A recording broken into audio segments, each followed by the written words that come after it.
TikTok, time to rock. Good evening, good morning, good afternoon to everyone who's watching from all over the world. Your friendly neighborhood philosopher here, D. Wood.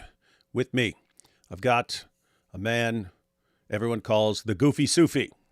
And normally wouldn't call someone a Goofy Sufi, but it kind of stuck, and he's apparently fine with it. Although he's frozen. What's going on there? Issa is frozen. I need to call back. And we got Thaddeus. How you doing, Thaddeus? Hello, hello. Glad I'm here. And Thaddeus, you're the one who stays up to date on all the behind veils stuff. And yep, and we got a new video just dropped this week, so we're going to be looking at that. And we've been waiting for this one for a while, haven't we? Yeah, he said like they had a week or 2 weeks or something like that to respond, and 2 months later we finally get the video. Yeah. Tragically, I cannot criticize because I always say I'm going to do this next week, and then like 6 months later or 2 years later I get to it and stuff like that. But he obviously does tons and tons and tons of research and so on. So. Yeah, I mean, I don't have any inside knowledge, but I would assume it was, got busy with life. The channel's not monetized. It's not very big. He obviously is not a full-time Dawah guy. He has a real job, I'm sure. So got busy with life, I imagine, but he's back and he's ready to take down some ridiculous behavior in the Dawah community. Here we have Sam Shamoon insulted you and called you out, David.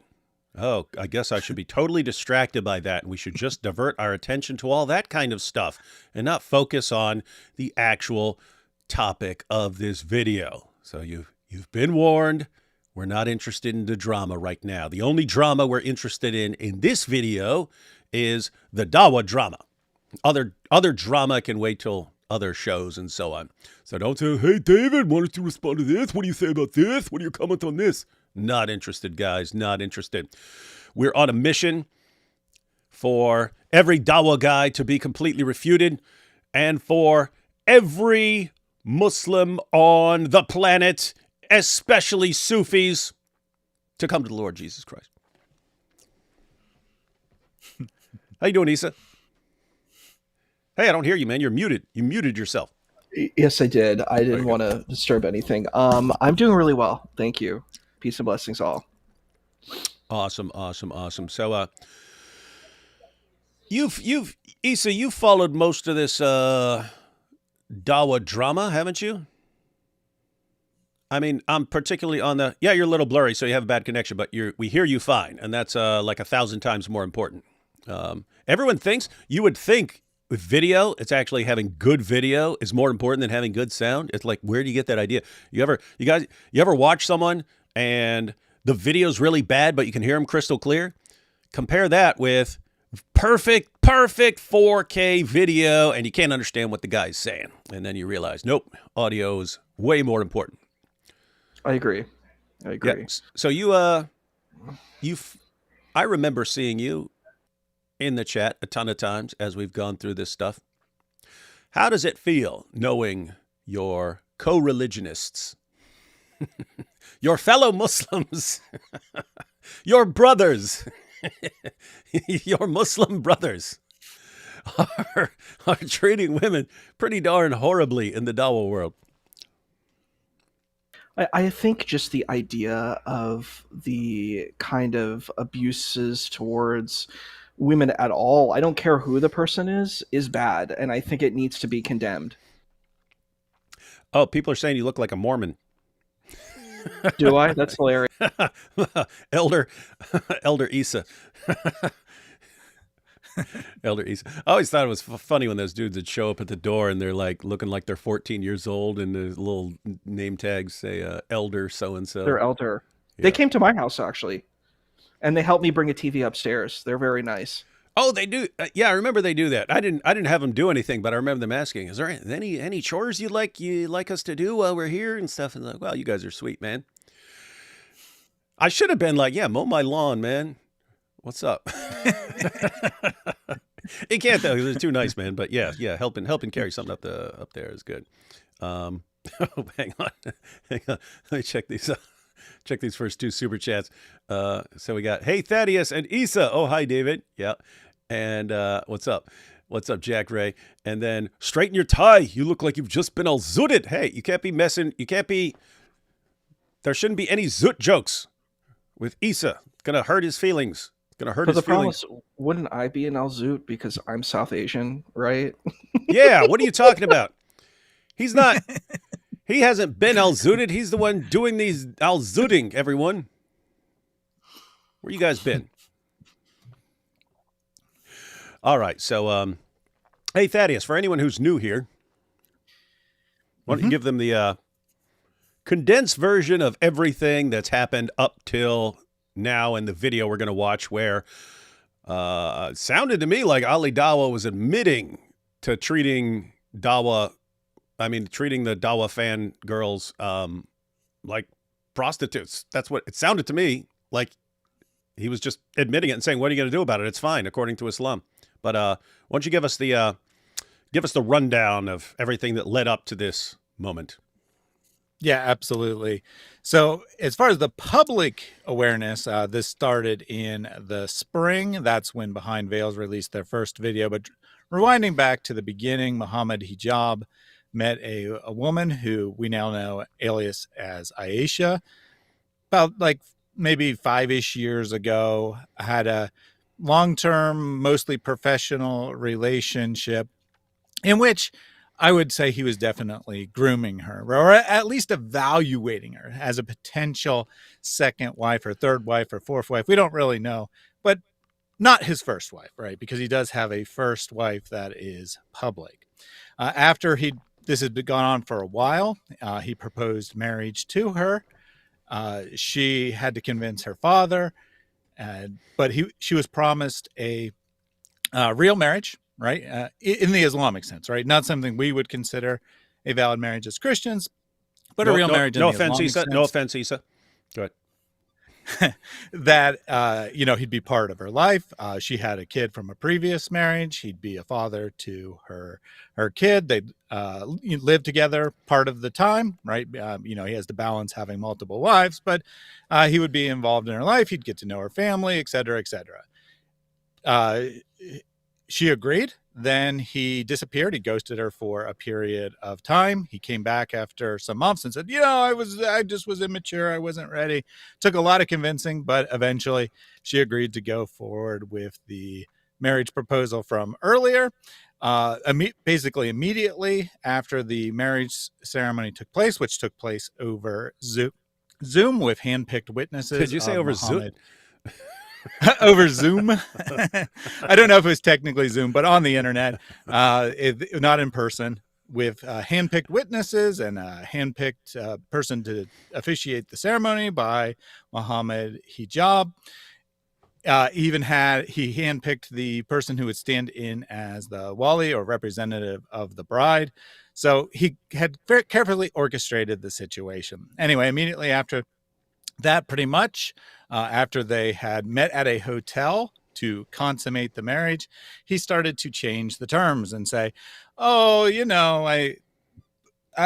because of the Dawah scene and all my obligations, I can't really spend any time with you. We're just going to meet at hotels when I feel like it, right? When I feel like it, we'll meet at a hotel, and that'll be the extent of the marriage. And she's like, that's not what I signed up for. Either you give me my rights or we are done. And Muhammad Hijab agreed to divorce her at that time. He then continued to harass her for an extended period of time, alternating between like insulting her, being angry with her, and saying, you can come back if you want. I'll take you back. And, abusive Nice behavior. Nice guy. Yeah. She said, this is enough. This is bullshit, basically. And she went to seek help from, a proper Islamic way. She went to seek help from the Islamic community. Some people said they wanted to help, but they were afraid of Muhammad Hijab. Other people said Muhammad Hijab didn't do anything wrong. She eventually found someone who happened to be a former teacher of Muhammad Hijab, Sheikh Tarane, who agreed to help, agreed to mediate. He negotiated a deal in which Muhammad Hijab would apologize, and she would be allowed to go on Ali Dawah, not say who she'd married, but make women aware of this going on in the community to be more careful for their own sake. Hey, just to recap there, because this is like one of the most important details. After Muhammad Hijab did all this extremely messed up stuff and was trying to turn, well, he was turning Muslim women into what hotel wives. You're just a wife for purpose of sex in a hotel, no family, no home together. It's just sex, and you should do that because I'm so important. I'm so important in Dawah. After that happened, and she realized that's what he was trying to do to her, she said, "No, I'm not doing this anymore. I'm leaving." And then all she wanted, because she knew what was happening, because she knew Dawah guys were doing this. All she requested, she wanted an apology from him, private apology, and she wanted to be able to inform other Muslim women what the Dawah guys were doing so that they aren't turned into hotel wives for these guys. And she didn't want to call out anyone by name. She just wanted to warn her fellow Muslim women. And Thaddeus, Hijab couldn't allow that. They supposedly agreed to it and were going to do that. Then he changes his mind. There's nothing you can do to stop me. And so I'm not even going to allow you to warn women. Why? We don't want you warning women about what we're doing. Then they might not fall for it. And then we don't have them in the hotel with us. So Thaddeus, if Hijab hadn't been so insanely arrogant and narcissistic and had just let that video be posted, would we know about any of this right now? No, I mean, we probably would have, assuming the video is published, we might have commented on the video. We might have speculated who it might be or something, but we probably would have just blown over, right? Because it could have been anyone. It could be some minor name that we don't even know. And it probably wouldn't have been a big scandal. It probably wouldn't have made both Muhammad Hijab and Ali Dawah afraid to go to Speaker's Corner. Neither of them have gone to Speaker's Corner since this went down. And not only would we have not heard that it was hijab, we would have had, you're right, we would have speculated, but we wouldn't know. But everyone who's gotten into trouble over this, which is a lot of people, and they're all in trouble because of hijab's ego. All these guys in these videos that we're seeing, who are all being exposed because guys, they all had a big conspiracy. We're all going to work together in blaming Aisha and saying she's crazy and she's a liar, and we're all going to defend Muhammad Hijab. Meanwhile, all this stuff gets exposed, and now they're all exposed for their role, and it's all just because Hijab couldn't let her warn Muslim women, and now Muslim women are being warned. But everyone's being exposed. Wild, wild stuff. Ego's crazy, man. Ego's crazy. All right. Go ahead, Thaddeus. Yep. So that interview did actually take place. I don't know if it was always a plan to not actually air it, or it was a decision after the fact. But either way, either it was a conspiracy ahead of time or after the fact, Hijab said, never mind. But regardless, Hijab made the call, told Ali Dawah to delete it. Ali Dawah deleted the video. It was gone forever as far as anyone knew. It turns out Aisha was also secretly recording it, at least the audio, presumably with a phone in her pocket. And thus we did eventually get the audio. But as far as they knew, it was all gone, never to be heard again.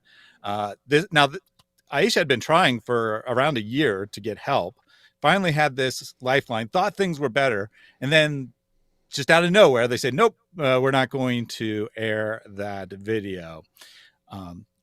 After that, she tried to reach out to some more people, including David.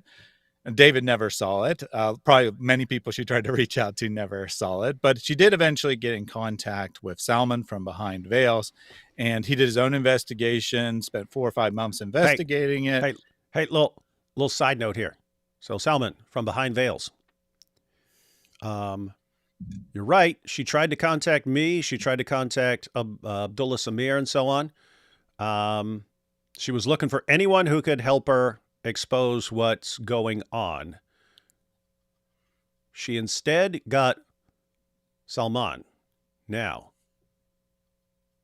how much better a job is Salman doing than I would have done?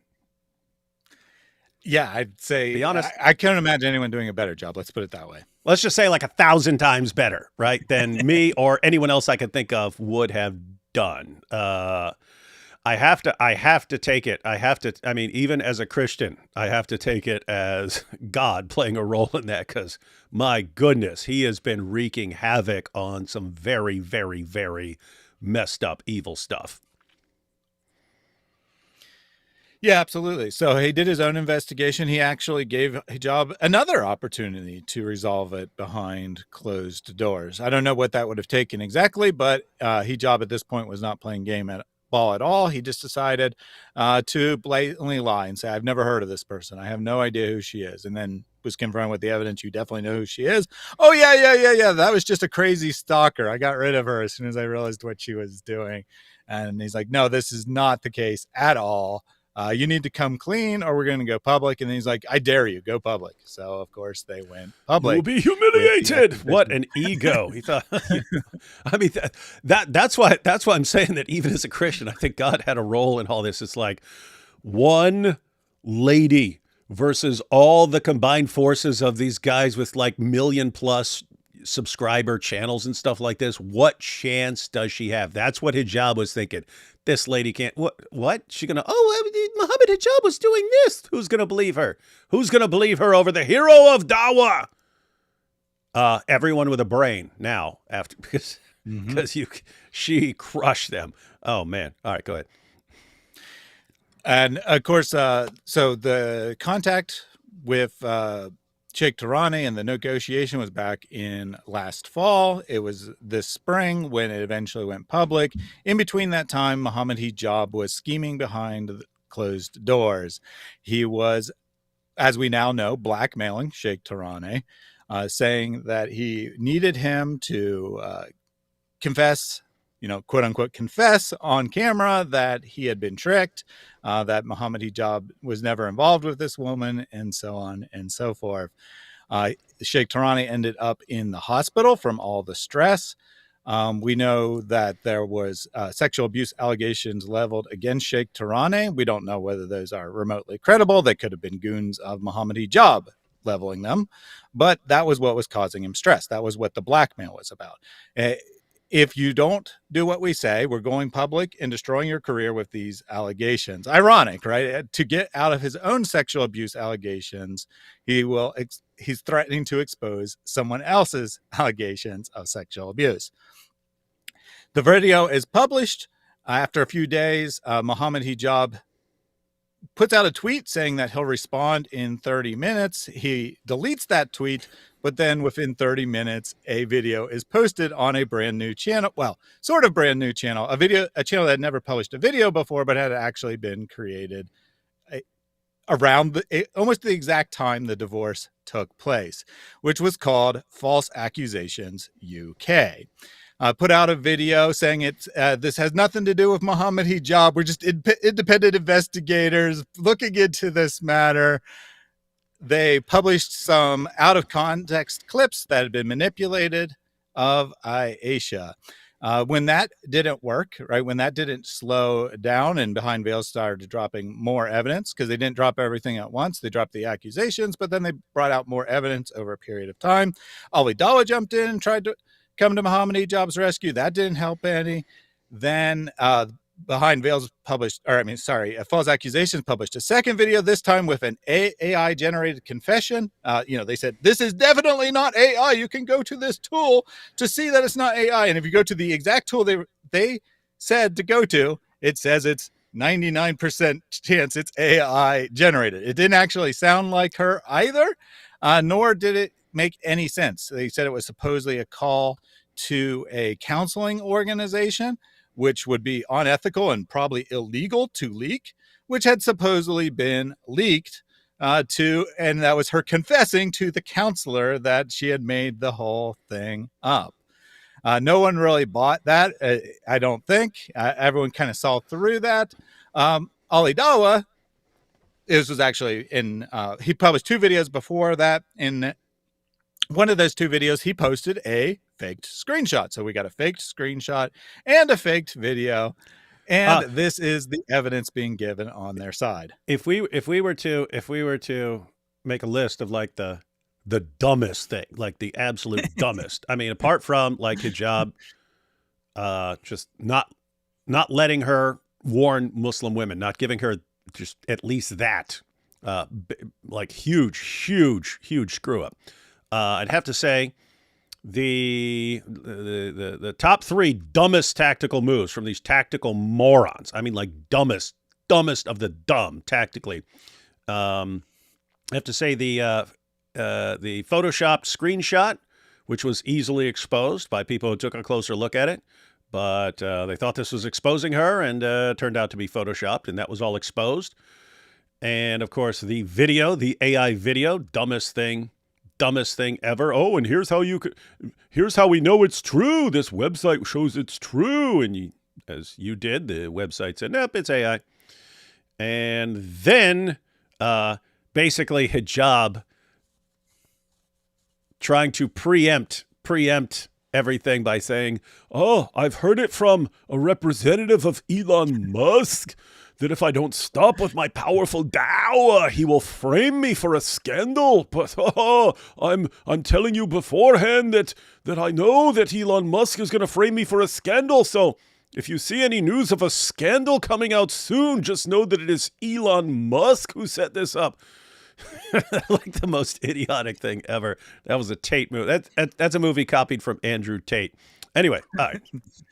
Yeah, I had forgotten that, but he did set that up either in December or January. So, in between the time that she was interviewed by Ali Dawah and the time that it became public, he set that up saying, Elon Musk is trying to frame me.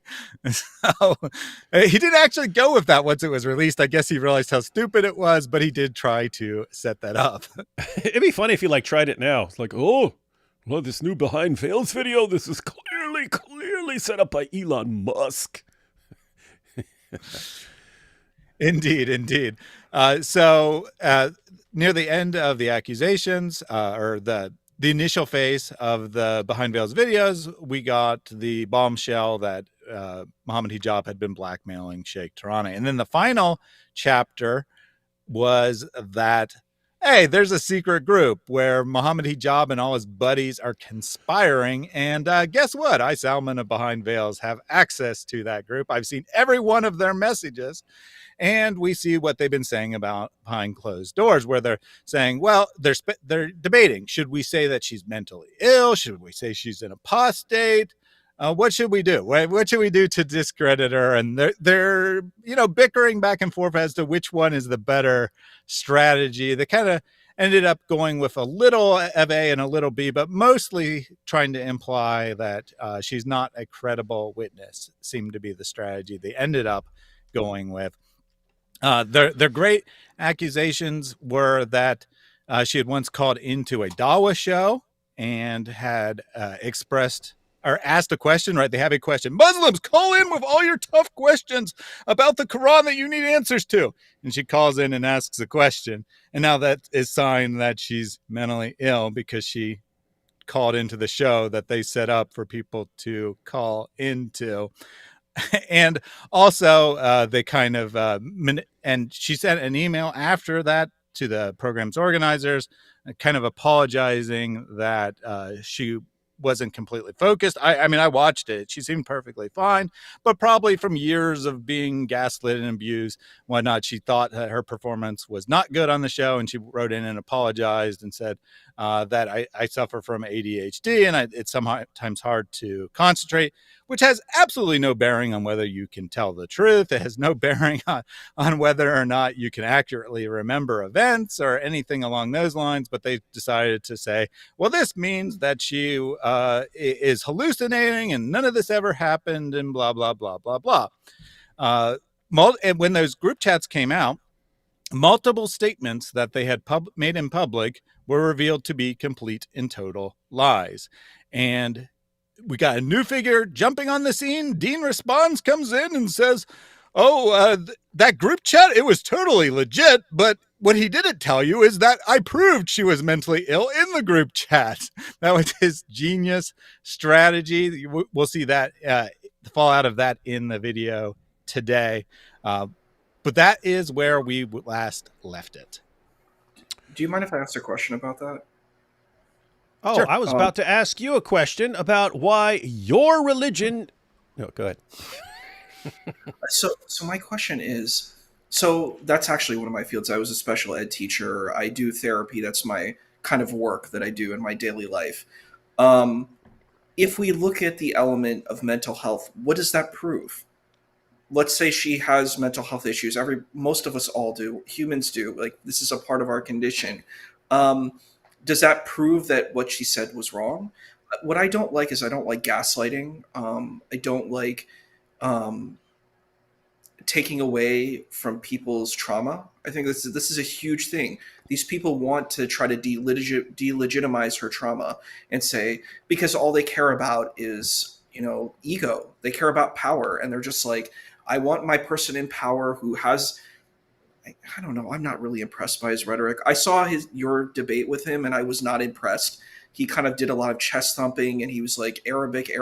So what? You don't know Hebrew, bro. You don't know Greek. So how are you able to enter this discussion? How are you able to talk about the Bible when you don't know Hebrew and you don't know Greek? How do you not know how Dawah works? Look, I wasn't impressed by the chest thump. That's like 99% of Dawah, man. It's not the world I come from. I come from more of an ecumenical world. I don't know about this type of stuff. This is very new for me. The Zut people aren't impressed. It's so weird. Like, when I hear this, I'm like, it's a weird thing I see in these debates, and you'll never see me ever take this position, like an offensive position on this, like where people are like, well, we have a linguistic miracle. And I'm like, but you don't have the skill set. Like, all you know about is Islamic thought and Arabic. But you don't, and you probably don't even necessarily know Fusha. Fusha is like your ancient Arabic. Because I studied ancient Greek in college, right? I took a class in ancient Greek. Do you remember? It's not the same as mine in Greek, huh? Do you remember it? Oh, yeah, I can read and write it. I was studying. That's impressive. I always tell people as an example, like you guys, you were telling me about a live stream I did right before we started. And I have no recollection of ever covering that topic at all, let alone the live stream. But I normally tell people I took all the way through advanced classical Greek. I took years of Greek. I think I still know like most of the alphabet and like a couple words, but if I don't lose it, if I don't use it, I lose it, man. If I don't use it, I lose it. But you're saying you retained it pretty well, so that's good. That's good. I took level 1 ancient Greek because I wanted to join. And you probably know more than I do. And I had a tutor, so I went through it, and we read the Gospel of Luke in Greek, and it was really cool, like portions of it. And we read a lot of like the ancient Greek mythology, and we had to translate it, and we would translate it in class, and it was an amazing experience. I highly recommend it. It's just, what I think is really funny is these folks want to talk about something that they don't have knowledge on. They want to talk about, like, it's weird when I see what we call the Dawagandists talk about Christianity. I'm like, but you don't really understand the text. You don't understand the culture. You don't have this stuff. All you're doing is you're repeating the words of the text, and then you're kind of ripping the soul from the text, and you're not representing the text well. And I find that really kind of grotesque. They're like, well, Jesus is not God because I'm reading the text. I'm like, but you're not an expert of this text. You don't have the expertise to talk about this text, to say that what you know, you're using other scholars. You don't know the language, and you're just reading a translation. I'm like, and then you condemn people who critique Islam for the same thing, where you say, well, you don't know the language, so thus you can't talk about Islam. I'm like, are you consistent? Are you fair? I have problems with that. I'm very much into accountability and being fair, and I think we need to be honest in what we're doing. Hey, when you started speaking a couple minutes ago, Issa, what did you bring up first? About studying Greek or ability. No, mental health. Mental health. Yeah. I remember he was saying something. Yeah. I was right. I was like, I wanted to say something about that. Yeah. So Thaddeus, you know more than I, but as far as Aisha, isn't it just like something like she thinks she has ADHD or something like that, and they're saying therefore mentally ill? Yeah. And the irony is in the group chat, Hashem, who is the other main figure, he's actually the admin of the group chat. He's like, no, that is a very bad idea. That'll just make hijab look even worse because it'll mean he took advantage of someone. Yeah, isn't that interesting? Dean's brilliant response. Yeah, so we'll say this, we'll attack this woman and discredit her by saying she's mentally ill. Really? So hijab took advantage of a mentally ill woman, and you all are like conspiring to attack a mentally ill woman. And then what's the mental illness? ADHD. Mm-hmm. Oh, and someone in the group chat was blurred out. We don't know who it was, but someone in the group chat has said, well, if she's actually mentally ill, aren't we pushing her towards potentially pushing her towards suicide? And shouldn't we be concerned about that? That's what hijab said. Muhammad Hijab himself. Yeah, Muhammad Hijab himself jumps in and says, honestly, we shouldn't care. Which is just ridiculous. Pretty sick, evil stuff. So now everyone is up to date. And we're about to watch a video of the latest from Issa's religion. Take these couple super chats here. Dawah guys are being framed to distract from Gaza. Yep. Issa is an expert in zootology. It's good to know that his people go way back. Dawah guys framed to distract from Brigitte Macron. Oh, these would be the Candace Owens conspiracy theories. Jizya so Issa can get a new camera. And love all my Christian apologetics reunite. All right, we ready to jump into this video? Yep, I think we're ready. Hijab mess with the wrong woman and ended up getting completely exposed.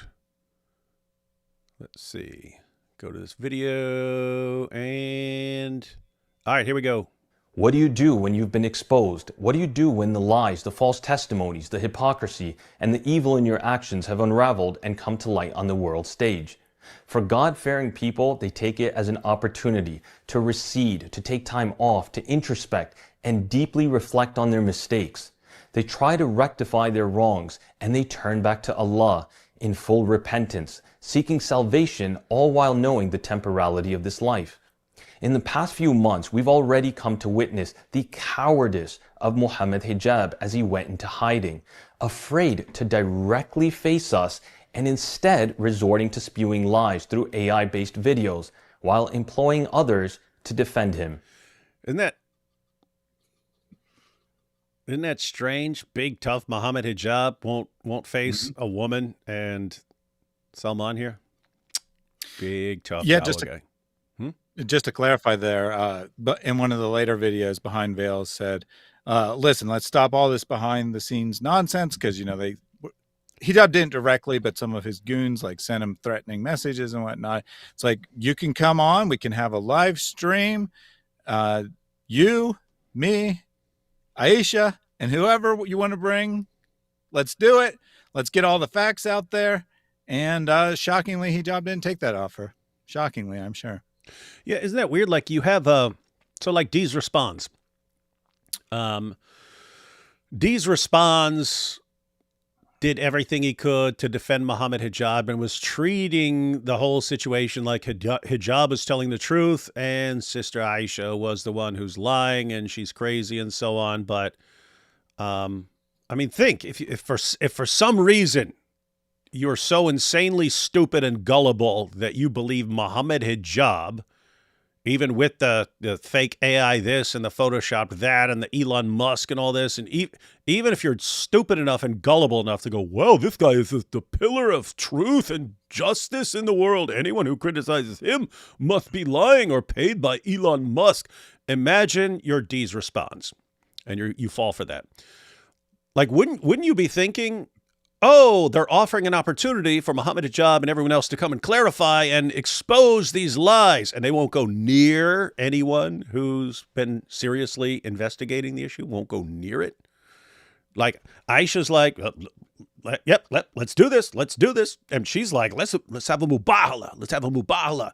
And then you got Salman, and they're going to all the evidence. And hey, if she's lying, she's the liar. She's lied about you. How easy would it be to sit down with everyone involved, get Sheikh Tirana in there, get Ali Dawah, get everyone together, and let the truth come out. And they won't come near it. Mm-hmm. They won't come near that stuff. It kind of says it. My point here is how Dees responds. Do you not look at that and go, okay, he is obviously lying. And I shouldn't take what he says seriously anymore because he's a liar. But you can't do that, man. Yeah, you mentioned the Mubala. Earlier during the investigation, before anything went public, Mohammed Hijab actually sent a message, a voicemail, to someone who was assisting Salman in gathering evidence. I guess he thought that they had something wrong. Maybe they did have something wrong. And he's like, let's have a Mubala, bro. Let's have a Mubala. And then it goes public and not a whisper, right? Not a whisper from him. Salman issued a challenge. Aisha issued a challenge. Ali Dawah issued a challenge, but not a peep from Mohammed Hijab, strangely enough. Weird, wild stuff. All right, back to Salman here. Today, we briefly touch upon three but not in a zoot sense. Individuals, all a part of the HP Dawah group, all who refuse to acknowledge their wrongdoings and remain defiant despite their involvement and collusion in one of the greatest cover-up attempts in the Dawah circuit. I want to preface by saying, these are just the three that you have already come to know about, but trust me, there are more to come. First up, Ali Dawah. That's funny, when he put it on the screen, I thought, first up, Ali Dawah. And then he said it. That's awesome. After being exposed with his deceitful attempts to dupe the public, colluding with Mohammed Hijab and team to attack Sister Aisha, and even getting caught red-handed presenting a maliciously fabricated and photoshopped screenshot with the purpose of framing the sister, he has disappeared. His videos defending Mohammed Hijab came to a standstill. And what about the questions we asked with the assistance of the public? Well, he has refused to answer them and instead chosen to go hiding in the shadows, not trailing far behind his captain, Mohammed Hijab. But there's something I want to share with everyone today. He wants you to think that he has no time for this and doesn't want to deal with it. But deep down inside, this has been burning him, eating away at him. Deep down, it is killing him. Yeah, it is. And even though you have the people who will just blindly go, you have the people who don't care, right? So I suppose you have some people somewhere stupid enough to still believe Mohammed Hijab and Ali Dawah, that they're telling the truth. I'm sure there's some tiny minority who are like that. Most of their fans, I'm sure, are just, they don't care. I don't care what you're doing. I don't care what you're doing with these women. I don't care if you're lying. I don't care what you're doing. We're totally fine with it. But I have seen tons of people, like over the months where we were covering this, calling them out.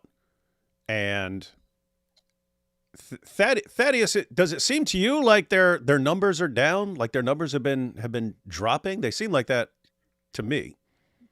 I don't pay like close attention to their views or anything, but I do know that Ali Dawah went to Speaker's Corner almost every single week for the last 5 years, 10 years. And he went the week the scandal broke and hasn't been back since. And someone recently asked him why he doesn't go to Speaker's Corner anymore. He said, oh, it's a waste of time. Yeah, it's a waste of time, right? That's why you spent 5 years at least of your life going there almost every single weekend. And then the scandal breaks and suddenly you don't want to go anymore. Very strange behavior. And that 1 week he did go, he got confronted and he got embarrassed pretty hard by a Muslim, I will say. A Muslim who also is a regular at Speaker's Corner confronted him and said, why are you covering up for Mohammed Hijab? And he's like, I was Islamically obligated to because, and then he just made up some complete nonsense, humiliated himself, and he hasn't been back. Although he did go back. You remember his argument? Yo, we got the square. Yo, oh, true. It he don't went back even once, be a triangle. That be two different shapes. Yet this proved that Christianity false, isn't it? That is true. He made a special exception for God Logic and went that weekend. But otherwise, that went well for him. He's just been appearing at random pop-up locations around London instead. Instead of going to Speaker's Corner, he just goes to some random spot, doesn't announce it in advance where he's going to be, and then just tries to talk to random people on the street. Common Dawah tactic: go to where people don't know who you are, or don't know your arguments, or don't know anything. But even there, he was confronted at least once, because he chose to publish the video, so he's probably been confronted more than once, by someone saying, "Hey, aren't you the guy who supports Buddha?" Oh yeah, and he's like, "No, that's a Shia thing. Yeah, we believe in Mishar, not Buddha." Yeah, guess what? That's basically what he's admitting to in this video, isn't it? That it's totally correct. Hey, yo, I went to his channel and checked, and I was just basing this on, like, every time like an Ali Dawah video pops up somewhere, I'm like, doesn't he have 1.3 million subscribers? How is he not getting more views? So anyway, I'm on his most recent videos from 2 days ago. He's got a video called "They're Coming for Them," 15,000 views. 15,000 views. Now for a regular YouTube channel, 15,000 views would be a lot of views. For someone with 1.3 million subscribers, that means his people are not clicking on that video. One before that, it had Myron Gaines in it, so it's a bit more popular, but 51,000. Before that, he's got all these hijabis on there, and it's 66. Then before that, Tommy Robinson, a Tommy Robinson video. Ali Dawah going after Tommy Robinson. That should be something big. 45,000 views. Again, this would be a lot of views for most channels and stuff. But once you're in, like you're like 1 million plus. If you're getting the views that would be decent for regular channels, but you should have a monster channel, that means some people are losing interest in you. Isn't that weird? Yeah, I did some analysis at one point on Ali Dawah specifically. I don't think he really has many loyal fans. He's very dependent on sensational topics, on clickbait, you could say. Yeah, Hijab has loyal fans, but not Ali Dawah. And it's weird. I've never understood Ali Dawah, like people like getting tons of subscribers. Like, I don't get it. He sounds like a leprechaun. His arguments are like the most idiotic. Like, with hijab, the "me strong, me humiliate you." I get that. I get why that's like impressive to people who think that way. Ali Dawah, I'm like, you can't look to him as like this super tough, strong guy humiliating the kuffar. He doesn't debate. He did one like semi-informal debate with AP and was like having a dude feed him grapes in the mouth, like the weirdest thing I've ever seen in my entire life. And I've seen some weird stuff. But anyway, yeah, I don't know what to do, man. All right. Creepy stuff. I want to ask about Ali Dawah. I saw that debate with him and Avery in the UK, and he had those like puzzle pieces, and I'm like, I don't know. This is something I don't understand, and I try to explain this to people. I'm like, if we're buying into religion and we're believing in God, and God is way beyond our comprehension, right? We're implementing, and I'm using this term lightly, and I don't want anyone to be offended. We're using magical thinking, right? We're using magical thinking, and I think it's really important to consider that when we're using this thing like magical thinking, that anything's up to the floor. So it's like you're attacking this concept of the Trinity, but it's like, why is your concept of God any greater? Just because you're saying God is one and that makes your position correct? Like it's a very it's a dishonest approach, I would say. If we're opening up the door to miracles and, things that are beyond, human logic, then I would say this opens the door to many things. So it's like, I just don't understand why you think these puzzle pieces are going to persuade people that your position is correct and the other position is wrong. And it's such a weird thing that I've seen in Muslim Dawah, where they're like, well, the Christian, you have 3 gods, we have 1 God. This is the narrative I've heard. And I'm like, well, why do you say that? I said, do you understand how God operates? Like, are you the kind of expert on this? And if you're not, then why do you have so much ego and hubris to come and say that this other person's position on God is different? It's like, it's something I can't fathom or understand. And maybe y'all can explain that to me, but I don't get it. It doesn't make sense to me. I'll make it make sense. This is a square. This is a triangle. Something cannot be a square triangle. Now you get it. Now you get it, Issa. Now you won't be confused anymore about the power of Dawah. He's cracking under the pressure, and he's feeling the heat. Not just from me, but from the public.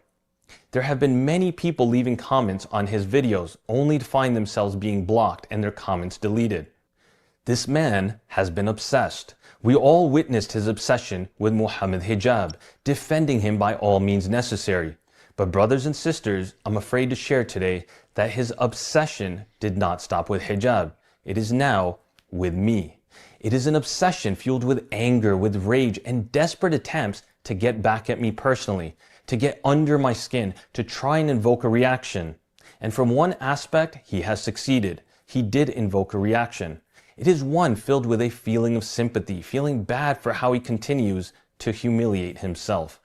Despite going quiet in the public sphere on this issue, he has continued to text me directly. What you will witness is his childness, his immaturity, and his pathetic attempts to try and taunt me. Soon after I published the video with questions about a secret marriage, one done behind his wife's back, and with one of his frequent guests on the Bitter Truth show, he texted me the following. So this is kind of what the cliffhanger that he left on a couple months ago was, hey, Ali Dawah, you want to talk about this woman from your show? You had her on your show, and then you take her to Mecca, and you marry her so that she's your hotel wife in Mecca, and we kind of tried to figure out what the deal was, and it's basically what everyone thinks happened, since this was taking the pilgrimage to Mecca, and she's just going to marry Ali Dawah for this trip to Mecca, that basically the trip to Mecca is expensive, so I'll cover your trip, but you're my wife for the trip. Mm-hmm. And so, hey, this trip's expensive. I'm going to give you a big pile of money and bang you in Mecca. So what is that? I'm giving you a bunch of money to have sex with you for a few days. What is that, guys? What is that? That's what he's doing with women who come on his show. That's what he's doing with women who come on his show. He's bringing on women to his show, The Bitter Truth, scoping them out, figuring out in the discussion who he can take advantage of, and then paying them for sex. And it's all completely legit, according to him and Hijab and everyone else there. What are you saying, Thaddy? So, yeah, I mean, you could call that a traveler's marriage, perhaps, which is the literal meaning of misyar, or, sex tourism, or you could just be blunt and say prostitution. Your choice. What are you saying, Issa? A question of clarification. I'm a little confused. So Muhammad Hijab did this. Are you saying Bitter Truth did this too, or? Yeah, this is Ali Dawah. Yeah, he's talking about Ali Dawah now. Ali Dawah.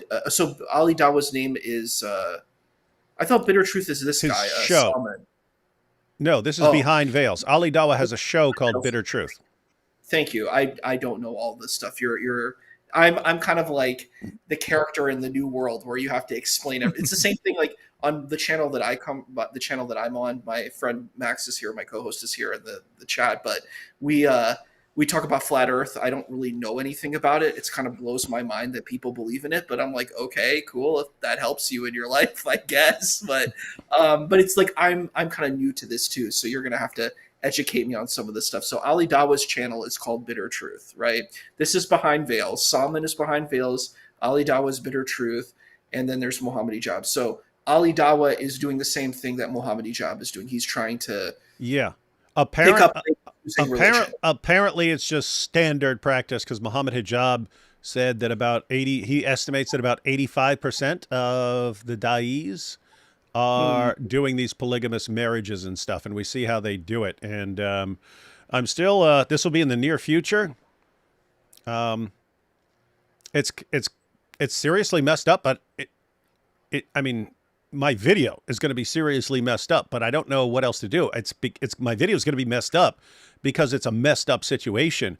But the pimp game, in the pimp game, everyone, in the pimp game, you have what's called your bottom girl. This is a girl that you get as a prostitute, but then she's special and you use her to recruit other girls. You don't go out and look for more prostitutes. You have her, and it's understood a woman approaching another woman is way more likely to be successful in recruiting another girl than a man walking up to you saying, "Hey, you want to be my new prostitute?"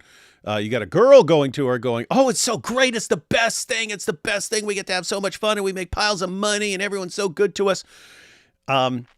Andrew Tate talked about that with his cam girls. He doesn't go, "Hey, I want you to be my cam girl." He has his bottom girl who's saying, "Oh, you should do cam girl work. It's so fun. It's so great." And I'm sitting here looking at what these dudes do. And you've got Muhammad Hijab in his discussion with Daniel Hakikachu.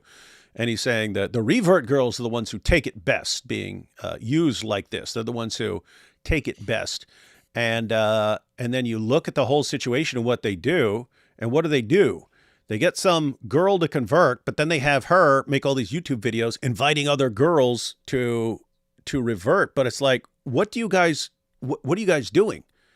You're getting girls to recruit more girls, and then you're getting them to be your temporary wives, your second, third, fourth, fifth wives, and you're just like cycling through them nonstop, 6th, 7th, 8th, 9th, 10th, and so on. You're just rotating them in, and you're rotating them in.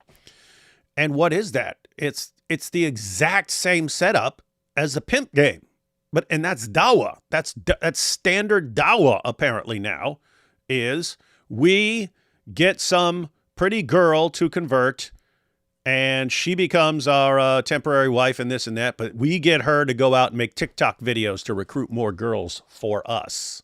One big pimp game. That's what Dawah is. It just sounds like utter exploitation. This sounds like exploitation. You think? It sounds like trafficking. I mean, sounds like criminal. This is trafficking, exploitation. I'm like, I don't care what anybody's religion is, or it doesn't matter to me. This is disgusting and gross. And like what you're saying, it's horrific that someone would do this to another person. I'm like in my own mind, like I couldn't even fathom doing something. Like I would feel so sick with myself if I did something. Like I would feel guilt. I would feel extreme trauma. And I'm like, what about a conscience? Like, do these people not have a conscience? I don't know. Like that's the disturbing thing to me. Yeah. And that's the real reason we've taken so much time. I mean, I've always taken for granted that these guys are doing messed up stuff behind the scenes, but the fact that they're basically just using women and turning them into prostitutes, it doesn't matter if it's Muslim women. That makes it worse that should make it worse from an Islamic perspective that you're doing this to your Muslim sisters. And it's like, if you do that to your Muslim sisters, what would you do to non-Muslim women and girls? Just extremely messed up. But anyway, guys, that's why we're extremely glad that Salman has continued exposing all this, and that's the reason we always try to go through the material Salman points out, because it's just a weird situation. We're all on the same page, Muslims, non-Muslims. This is messed up behavior from the Dawah guys, and they need to be exposed, and they need to keep being exposed until they realize they can't get away with this, and then they stop treating women like this. But there's a disease in Dawah. Salman is the cure. Sounds like a heart disease, like a soul and heart disease. It's, to be able to do these things, I don't know. Yeah. I'm sorry. Definitely. Just to clarify before we go on, since I didn't actually say it in the summary at the start, David alluded to it there, but in I think the second to last of Salman's videos, he raised a series of questions because Ali Dawah in his videos were like, why did you make accusation? Just ask questions, bro. Just ask questions. So he raised a set of very specific questions. Like, did you, I don't know, have your own secret second wife? And were you married in perhaps October 2023? And did you maybe go on the Hajj together? And was, I don't know, just super random guests. Random question here. Was she one of the four sisters on the Bitter Truth show? And of course, just asking questions, but I'd like some answers to that. And Ali Dawah obviously didn't answer any of those questions. So this is the follow-up here, right? And he is going to give some more information on those accusations. Yeah.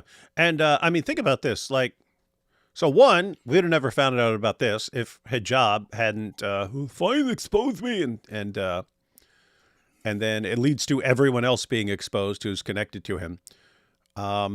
But think, I mean, how would Salman have known about Ali Dawah taking a woman from his show to Mecca for temporary marriage? I mean, it sounds like, I mean, either she or someone really close to her must have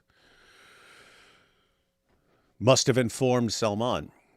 And yeah, it seems like there's a lot of messed up stuff going on, and now we've got some ladies who are exposing the stuff.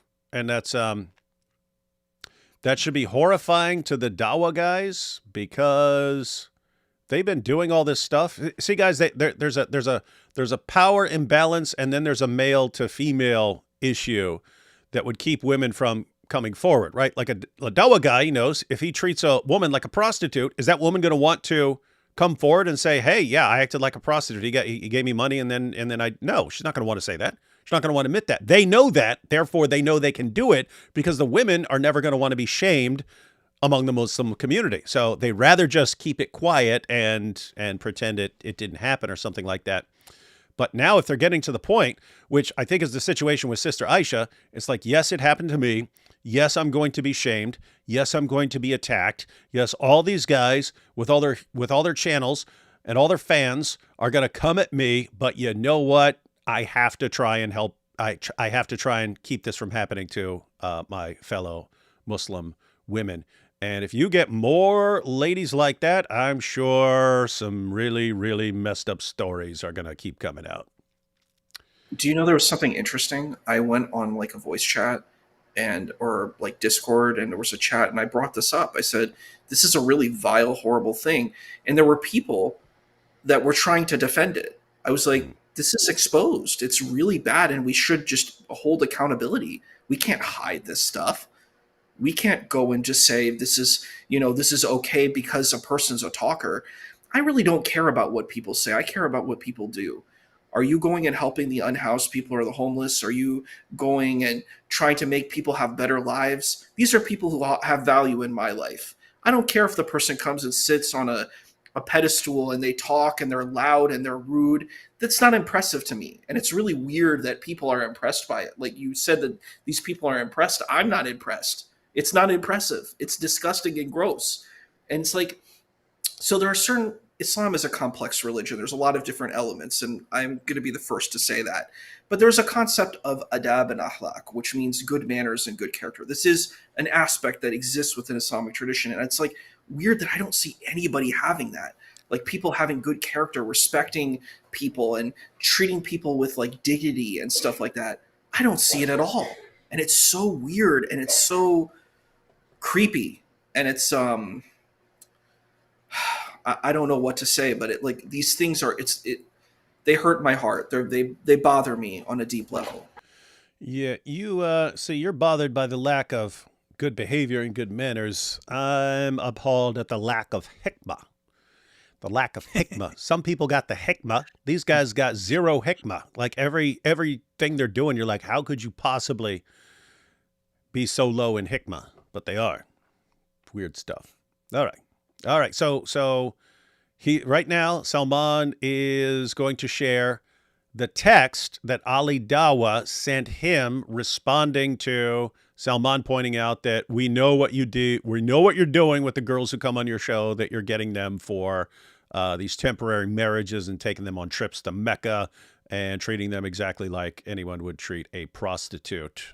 Here's Ali Dawah's response.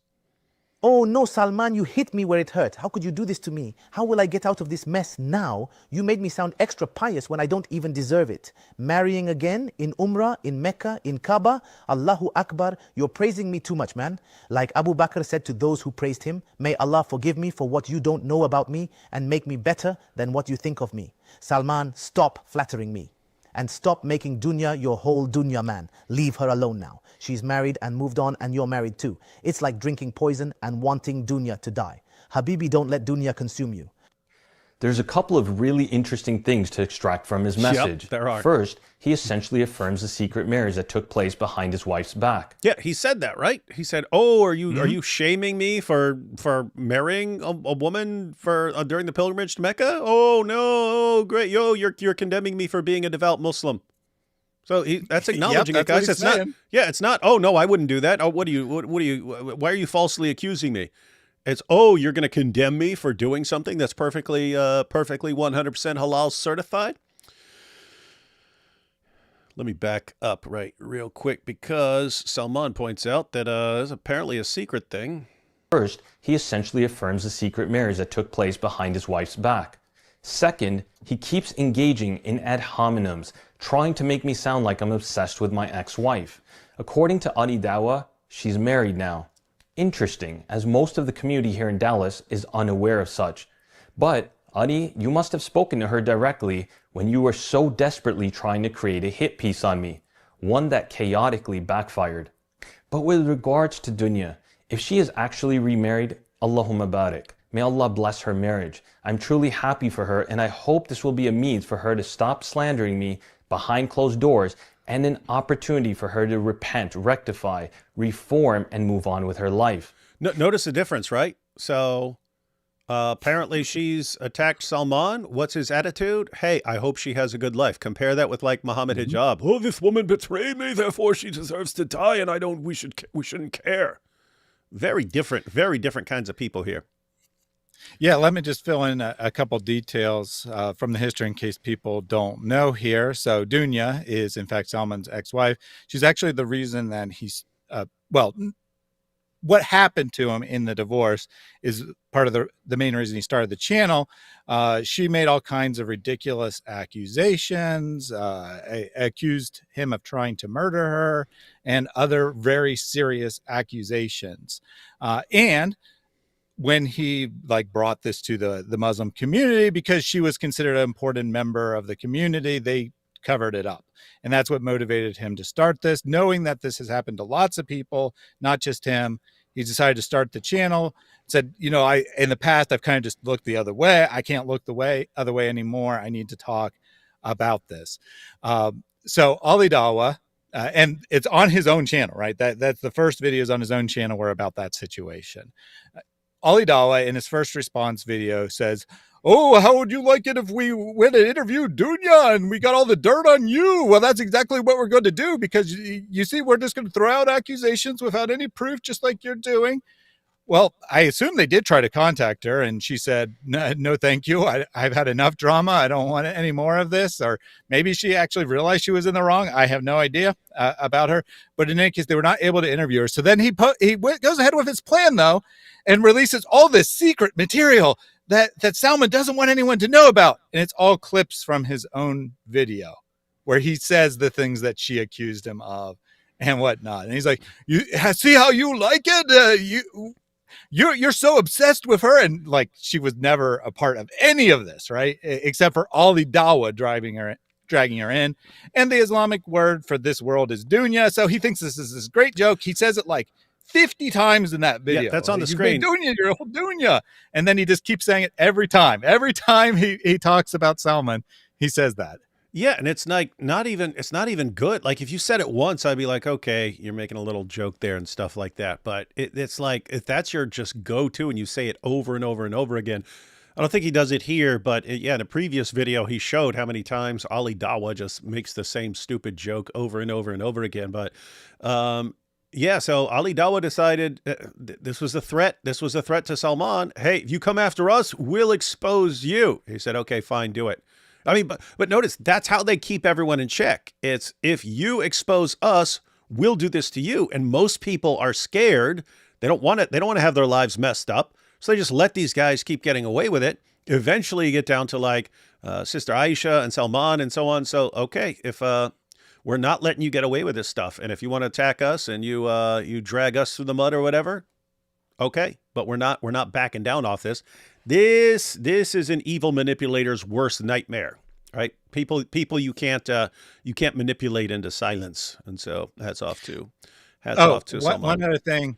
Back in the day, like when Salman first created the channel, I mean, he had some connection to the Dawah community, certainly not like a star or anything, but some connection. And Ali Dawah actually published a video defending him and saying that he was completely in the right and that his ex-wife was acting crazy. Ali Dawah deleted that video as soon as the scandal broke for some reason. So Ali Dawah in the past had defended Salman, but now he's attacking Mohammed Hijab. Oh, he's a monster. Interesting. Awesome. Dawah's great, guys. Tell us more. Tell us more about why we should respect these guys.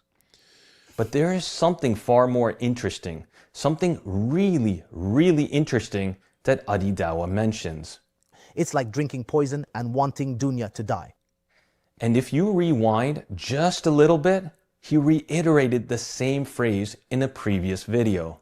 Now you are in a big, big dilemma, Salman. A massive dilemma. Your obsession with dunya, making dunya your whole dunya, and your rage, like I said before, it's like the resentment you have towards dunya is as if you're drinking the poison and expecting her to die.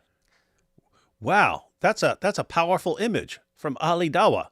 I always thought he was a complete idiot, but the fact that he could come up with something that brilliant makes me think, wow, this guy isn't as dumb as he sounds, because that is a powerful, powerful image. You drinking poison and expecting someone else to die. Wow, I didn't expect Ali Dawah to be able to come up with a saying like that. This guy's brilliant, unless he stole it. Let's see. Drinking poison and expecting the other person to die. You know the interesting part about it? I could have sworn that I heard this somewhere before, but where? Ah, that's right. It was a sister on the Bitter Truth show. So I think the hatred has gone to that level. Sister, is there anything you'd like to add? Yeah, so it's like I was drinking the poison hoping he would die. Wow. You know? Did you hear Ali Dawah? Wow.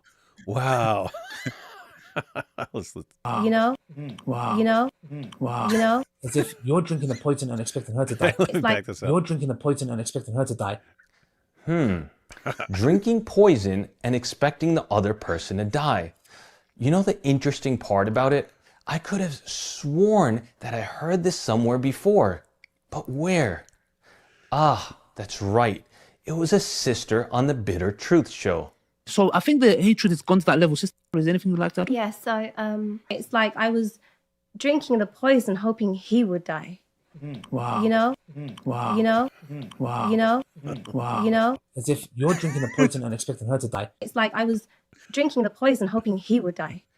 Ali Dawah looks like someone is still obsessed with their ex-wife. All I can tell you is that it's not me. So apparently Ali Dawah gets these ladies on his show so that he can pick more mutta wives and then to steal their lines from them and pass them off as his own brilliance. What a dork, Yep. man. I think it's pretty clear that Salman's saying that is his Mecca wife there. His temporary wife that went on Hajj with him is that woman you just saw. And now he's borrowed that phrase from her. So he was involved with this woman? Is that what happened? Oh, I don't know if Thaddeus is basically speculating there, but no, he would have, I don't know. I mean, he's had various ladies on his channel before. Well, Yeah, well, Salman said, looks like someone's obsessed with his ex-wife, but it isn't me. Oh, okay. So I get Salman's it. Yeah, I saying didn't that- catch that. That is I the thought, woman, right? I That's thought the he, woman I thought he was was, I thought he was leading into the next, leading into more information on something. But yeah, that would make sense. Oh, if so, that was a sick burn then. That was a sick burn. If he's like, oh, you're repeating her line. It sounds like someone's obsessed with his ex-wife. Oh, man. No recovering from that, Ali Dawah. It's very strange to me when I'm hearing this kind of drama. It's like, You think this is strange? just like the degree of exploit. Like, I'm just telling you, like, a little bit about my family. If someone did something like this in my family, it would be a huge scandal. Like on my father's family, if someone did secret marriages and had other wives and did all this kind of stuff, it would be a huge scandal. This would not be okay. It would be completely wrong. And it was interesting. We watched a video before, and he said, Mohammed Hijab and Daniel Haqiqatjou were having a discussion. They said, the South Asian people don't do it. And it's true, they don't. This is this huge stigma. Maybe newer generations who are aligned with this, but that's because the Al-Zut do other things, man. You're bad, you're naughty. But I was just like, to me, he called me naughty. I think for me, I'm like, this idea, it's so horrendous. Like this idea of just going around and, you're, I don't know, it's like a kind of like a trap. You're luring women onto your show. Because this is one thing I wanted to share too. And I'm sure you both know this, and the audience probably knows this too. Islam has a big purity culture that's similar in Christianity. This is a big, important thing, at least, we see in modern day, I would say across the spectrum. Purity culture is a big, big thing. So like, men and women hanging out, it's like a problem for a lot of people. Like your standard, the standard Muslim community, it's a very big problem. So it's strange. And you're right in this. I know in the sources there's complexities. I'm not disagreeing with that. I'm aware of that. But I'm like, in modern society, in modern Islamic society, these types of things, it's like, it's very strange where you have this kind of two ends of the pendulum, where you have like hyper purity culture and then hyper promiscuous, hedonistic. I will call it a hedonistic culture. You have the hedonistic culture and you have this hyper, stoic, puristic culture. And it's like, there's kind of like a shell shock that exists in between both of these spaces. You know what I mean? So it's like, I think that element exists within the community, and that's something that's hard to navigate.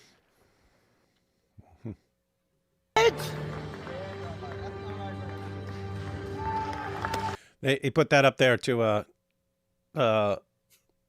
emphasize his sick burn on Ali Dawah.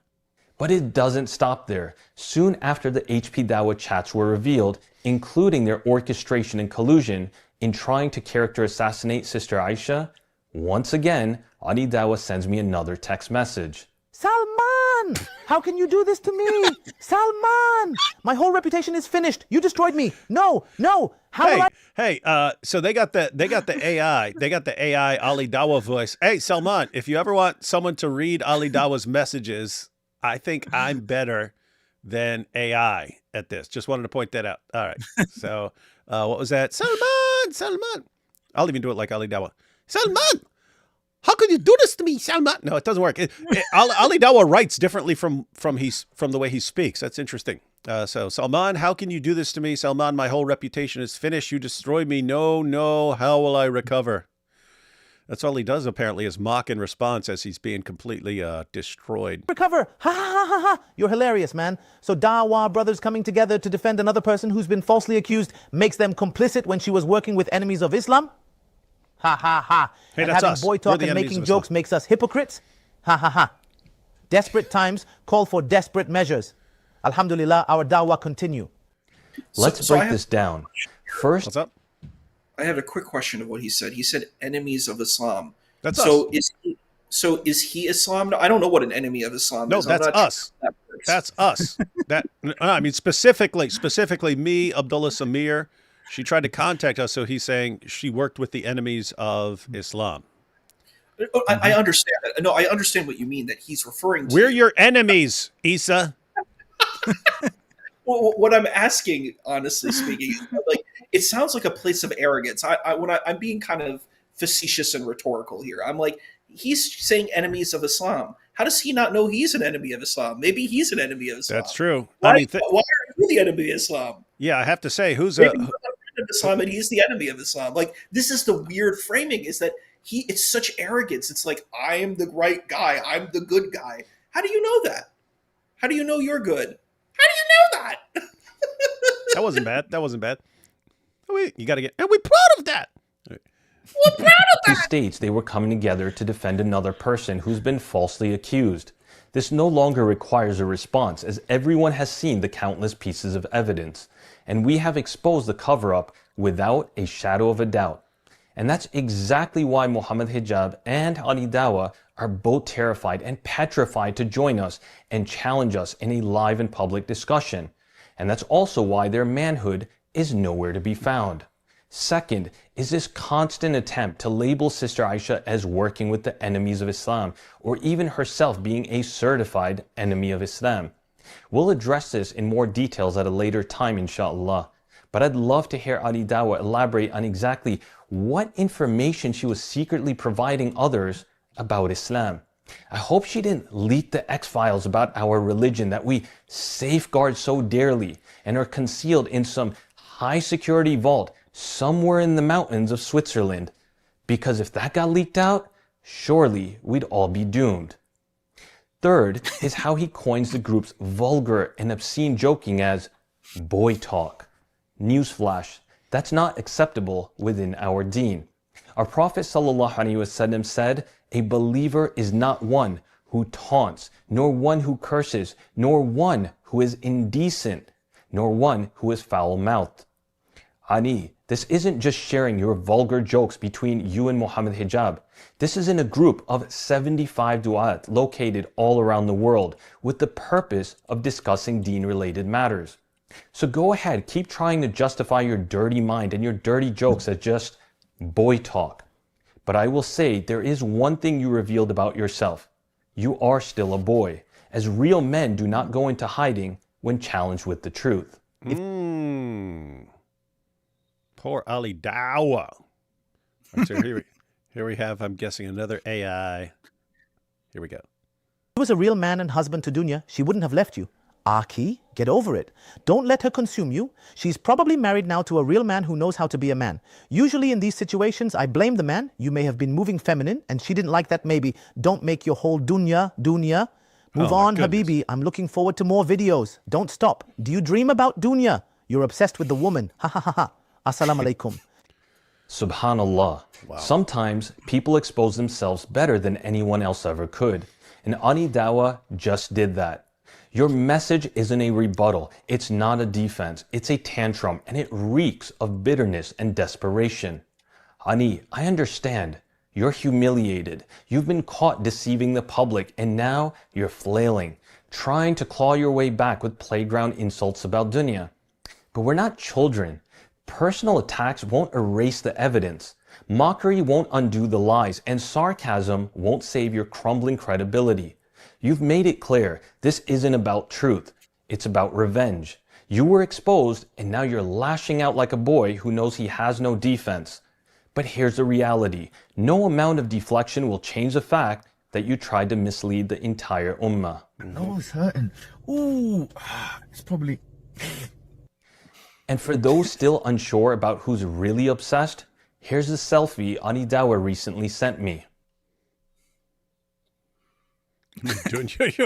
What is wrong with this dude, man? You can't make this stuff up. Who is that? The projection. Don't know. He's with some, what is that, a Power Ranger? What is it? Yeah, it looks that way. I assume it's some a friend of his in a motorcycle helmet or something, but yeah, it does kind of look like a Power Ranger. You made your whole dunya. This is what Ali Dawah was sending him text messages saying. Wild. Super genius. You can't make this stuff up. The projection couldn't be more obvious.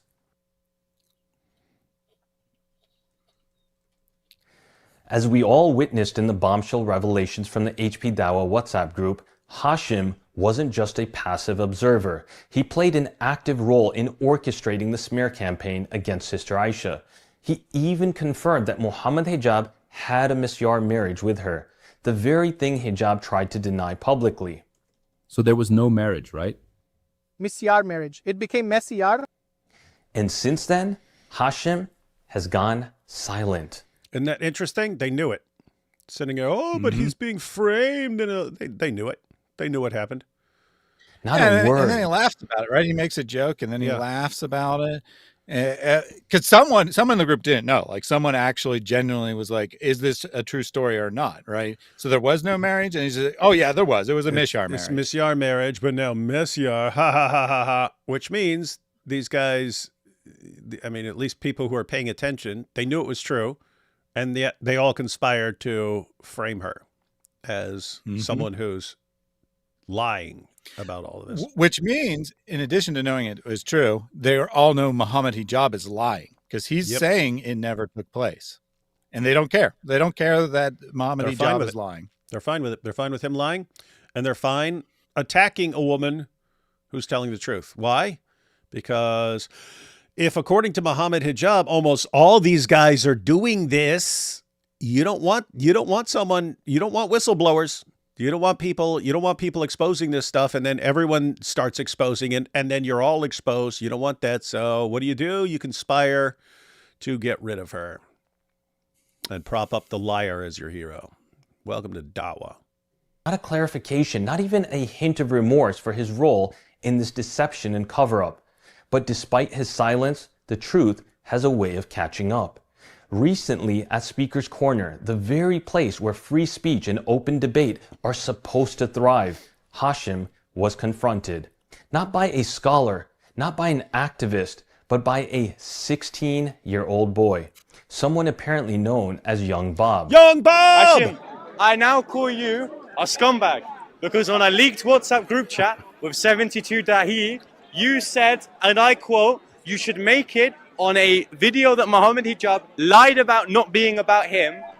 She doubted the Quran and that she had mental health issues. You're not old enough to talk about marriage. Yes, I actually am, because I am of the age of puberty. Call your mommy so and Hashem.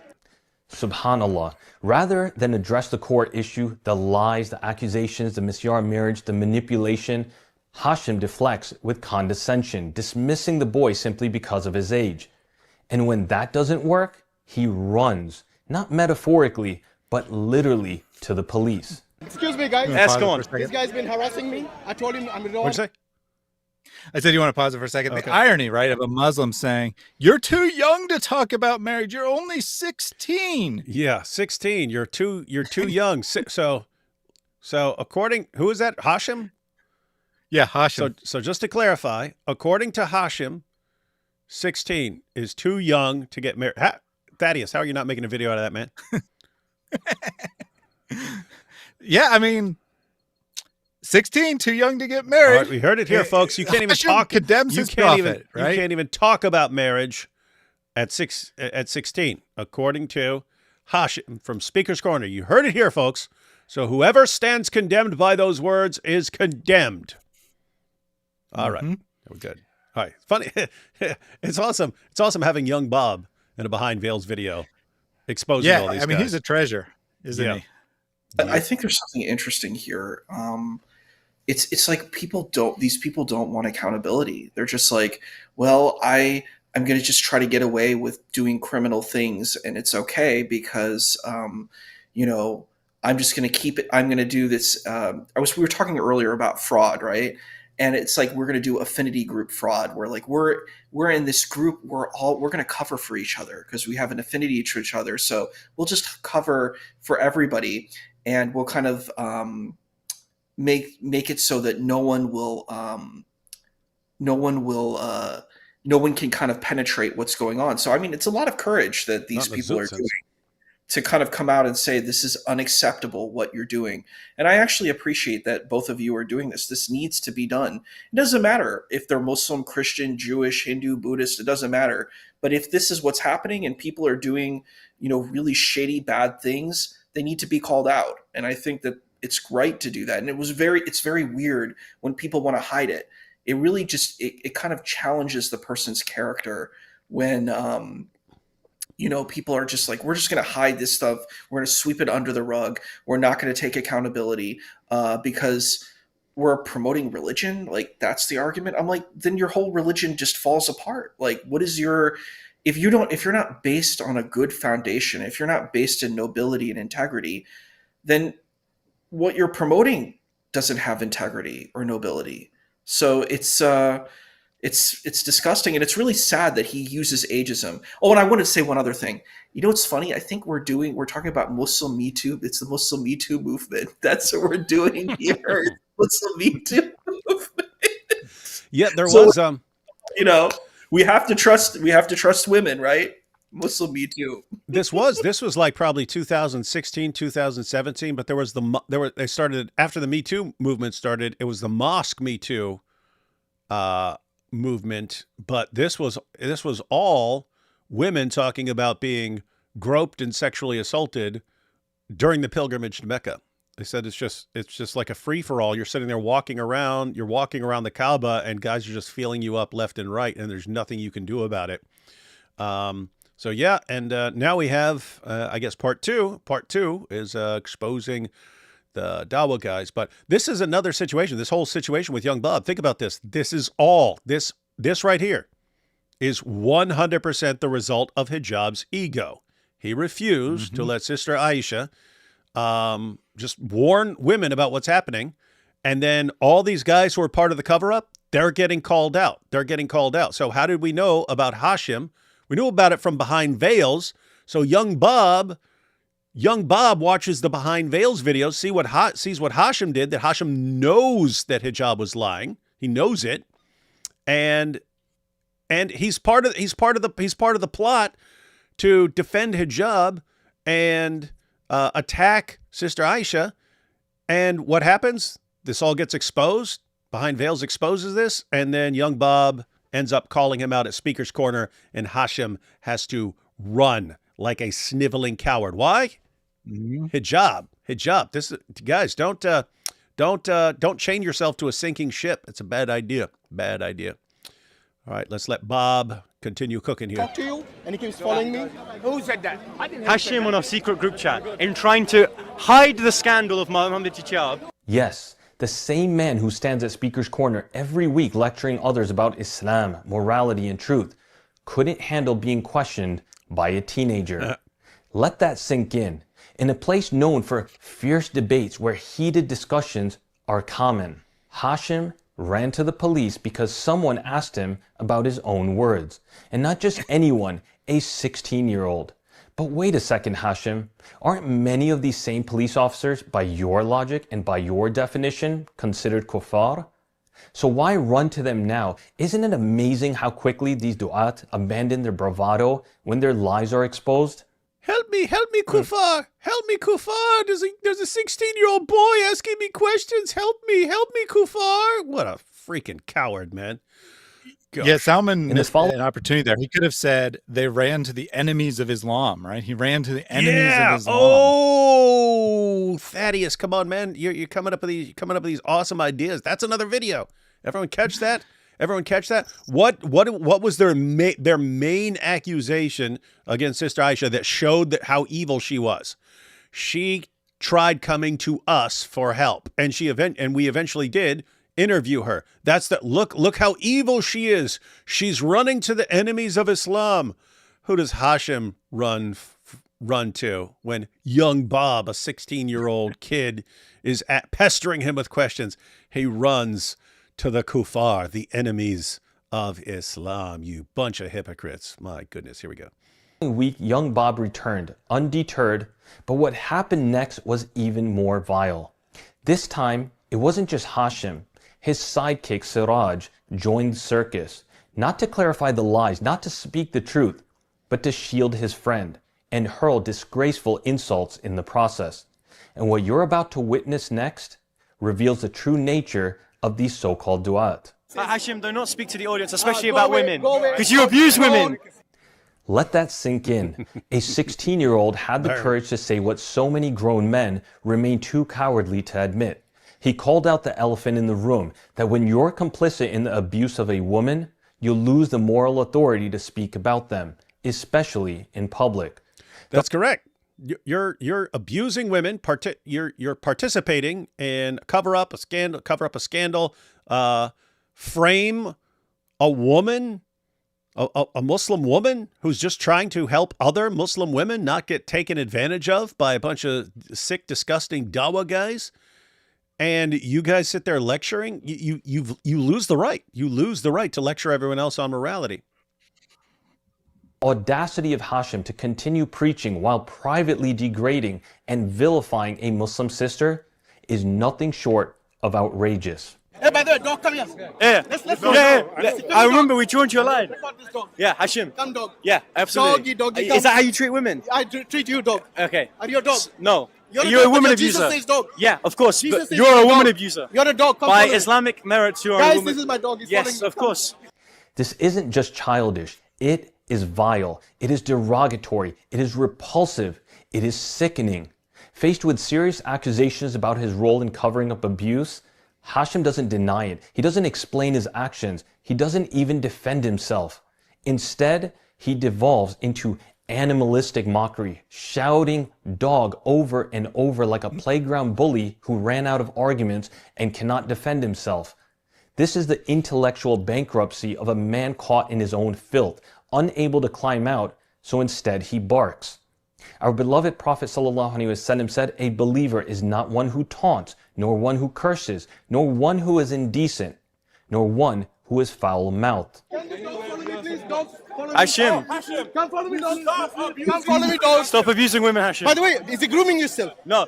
Are you David grooming grooming you? women? Are you grooming? Is David grooming you? So in That's response to a valid accusation. That's what So the guy they just passed, that's David, and his response to, hey, what's going on with how you guys are dealing with women? He says, David is grooming you. David is grooming you. David is grooming you. That's the response. Mm-hmm. Blackfire So- said, Be a bit of projection. you are being groomed by So- David. What's that? I said it might be a bit of projection there.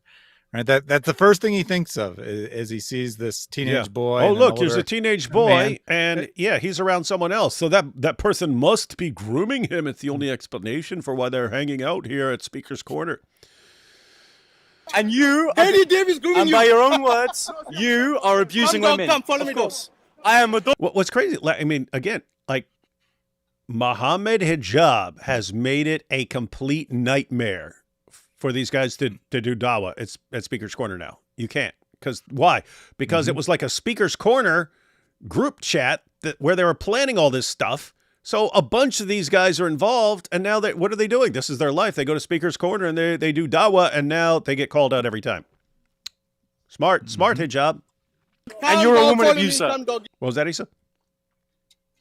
One thing I was going to say, it was interesting that he brought up dogs. I'm like, I don't know. I think dogs are really amazing. It's very funny to hear this. And I'm like, even Islamically, it's straight. So again, there's contradictory elements. And I'm about to pull out Bukhari all over you, man. But you know what's interesting? That the Quran has, in Surah Al-Kahf, the cave, it talks about a dog that protects the cave. So it's strange. There's multiple narratives. You That's get what before Muhammad ordered his followers to kill dogs. I saw Islamicized me. I'm familiar and with. Issa's sitting here laughing about all the poor dogs. I'm laughing. I'm just remembering your scene in the movie that you had made. That was true. That was funny. It was scene. wild. It was wild. That was oh my wild. gosh! I wonder if I was in a movie like that. If I was in your movie, I wonder what role I Hey, would play. hey, you could be in our remake of Islamicize Me, man. I wonder what people would think. They're like, "What's wrong with this guy?" But I think it's weird because this obsession with dogs is so strange.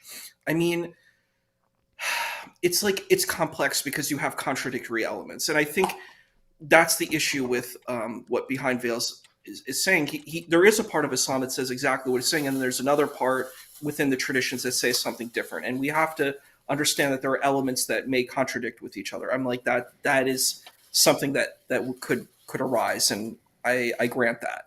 I think that the issue is that this like obsession against dogs is so weird. I'm like, dogs are such lovely animals. Like it's such a bizarre, and there's lots of different kinds of dogs, but like Labradors, Golden Retrievers. Yeah, I have to say, I mean, there are of course like mean, nasty dogs in the world and stuff like this, but yeah, I don't trust anything that's just anti-dog. I mean, a good dog will like lay down its life to protect. Yeah. I saw this. I remember this from when I remember this from when I was a kid. But it was a dog. They had the dog outside in the doghouse, and he was on a chain, and a fire broke out in the house. The dog ripped out of its chain and tore through a door. They had video of the dog just went berserk, like attacking the door, and he finally got it, and he just starts ripping it, and he finally like gets his head through there, and he's like ripping the door apart with its neck. A door is hard to get through, guys. If you have a sledgehammer or something, an axe or something like that, you could do it. But just go to a door and start gnawing on it with your teeth until you break a hole, and to do it in this frenzy. Anyway, the dog gets in there, saves the whole family. Dog's got like chunks of door all in its neck and stuff like this. And so, Issa, I cannot support your hatred of dogs, I have to say. You're funny. It's just really interesting because I was thinking about I would probably adopt a dog like a police. I was thinking about adopting a police dog. You know, those dogs that go for like narcotics and stuff. Because they need a home after they finish their job being a police officer. So I'm like, I'll have a retired officer that I get to live with, You're a woman abuser. Calm, doggy. You're a woman abuser. You're being groomed, I heard. Okay. Why is I have David heard abusing you? by your own WhatsApp group Why is chat David abusing that you? you are abusing Why women. is David abusing you? Stop abusing women. Why is he abusing you? David will does your stop. mother and father know that? Okay, of course You're they being do. abused. Yes. Okay, do you know that? Do you Does know that you are a dog? Ali Dawah and Muhammad Do you know Hijab, they that all Jesus know that calls you dog? abuse Matthew women. 15. This is next level gaslighting and deflection. Rather than confront the fact that he helped. I have to say, I love the dynamic here. Like Salman, he gets the info, exposes it. Young Bob is horrified. He goes and calls them out. They get it on video of him calling out using what they got from Salman, and then Salman plays the video showing what these guys are bringing on themselves with their egos and terrible behavior. Awesome stuff. This is everyone working together, ladies and gentlemen, and we're playing it too. Awesome times. Coordinate a smear campaign against a Muslim sister in a secret group chat.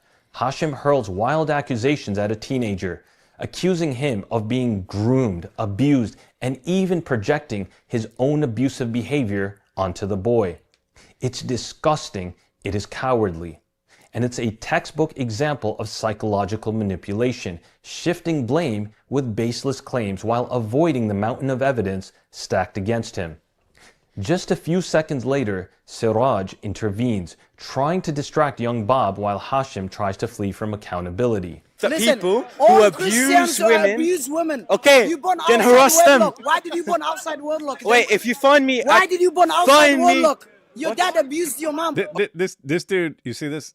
This dude comes over to try and rescue Hashim and starts going, "Your dad abused your mom. Your dad abused your mom." Isn't it interesting that you come to them and call them out for something they actually did, and they respond by just making up tons of stuff? I have to say, this reminds me of what they're like when we point out something from their sources and then they make up stuff about the Bible. It's a weird mentality, man. But that's Dawah. Okay. You born outside Okay. wedlock, bastard, and Now, not welcome. now the So Muslims what's your hold to the point? same Christian Nah, standards I'm as the dealing Christians. with him. Just Okay, deal with him. so Okay, I'm gonna Hashim, stay. why do you abuse women?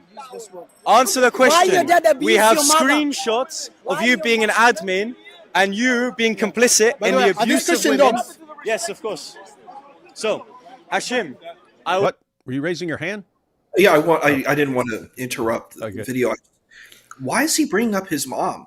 What does his mom have to do with this situation? Like, that's really disgusting to bring up someone's parents. Like, That's what they do, though. I mean, specifically, that's Siraj. That's specifically what he does. If you say something, he'll go after something like whatever he thinks might be dear to you, and just start making things up and saying horrible things. But he's a regular at Speaker's Corner. Powerful Dawah. By the way, the dog And, is still you know, following me. Come. What's that? I was just gonna say, and Hashim's completely complicit, right? He's not Yep. saying like stop that or Yeah, he's anything. not saying, "Hey, it's a Right? I mean, not that he 16-year-old was kid, doing quit much making stuff better. up." He was calling him a dog, but I guess it is kind of worse to go after his parents than the person you're actually talking to. Either way, it's childish and pathetic, but it is actually kind of even worse to go after someone who's not even there, right? Has Yeah. nothing to do with anything. And you made a very good point a second ago, David, where you're like, you know, this is they.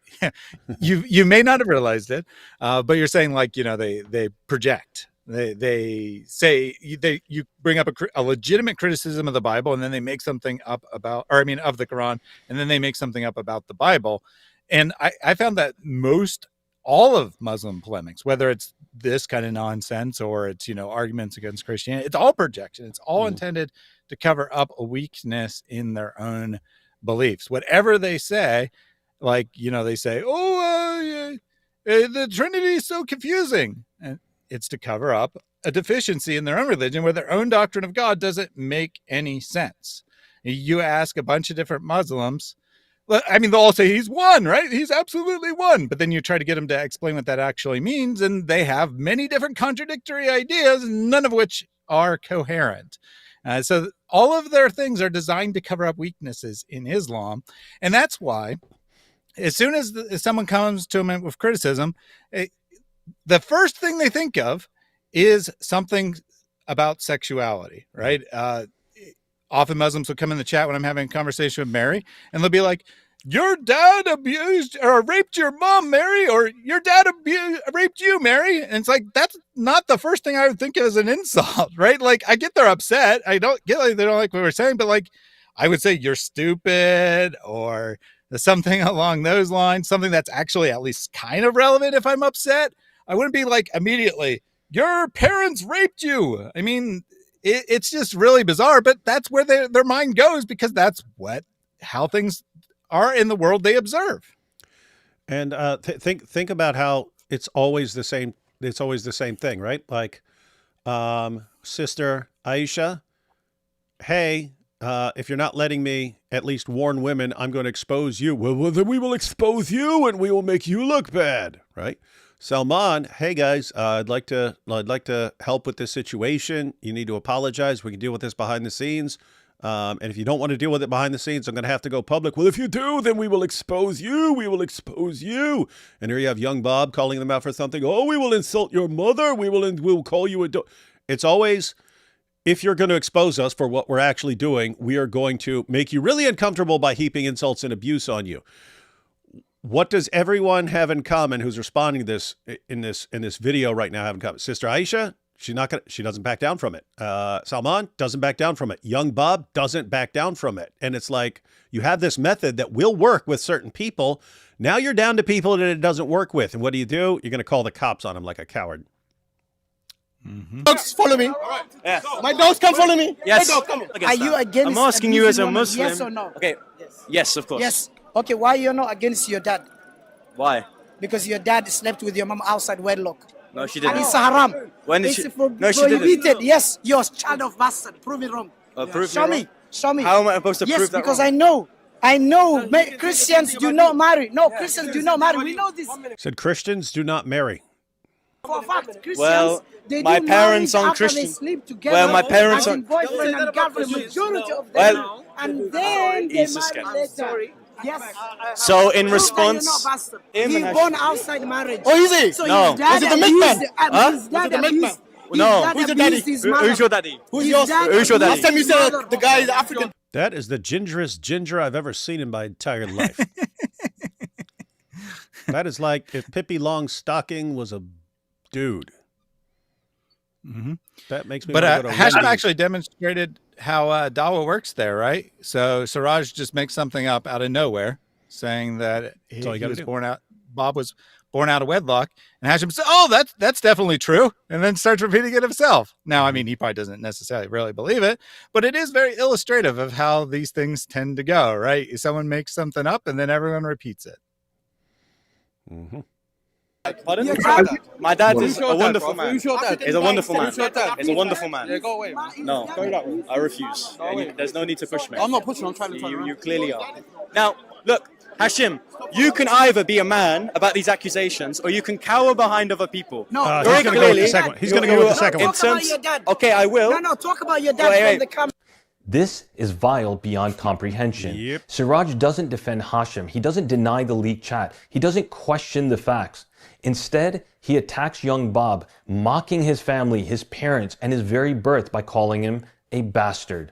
This isn't Dawah. This is degeneracy. This isn't just an ad hominem. It's a moral implosion. These are the very people who claim to represent Islam, and yet they stoop lower than the enemies they claim to oppose. This isn't Dawah. It is spiritual rot. But Hashem, you are abusing a woman by claiming that she is an apostate. You said that if we claimed that she had a mental deficiency. What's up, Issa? Sorry, I didn't want to interrupt, but there was something that I think is really important to engage. And it's something that I've noticed in this so-called Dawah scene. And like I said before, I know there's things that might contradict, but there is a verse of the Quran, I'm sure you know, that said that Muslims are commanded not to attack other people's gods. Like, you can't debate people and say that your God is false because they'll attack your God, right? There is an injunction to do that. But I noticed that's Surah 6, verse 108, everyone. Yes. And that's an injunction. So, but these people are violating that injunction over and over again. So, like, attacking the Trinity.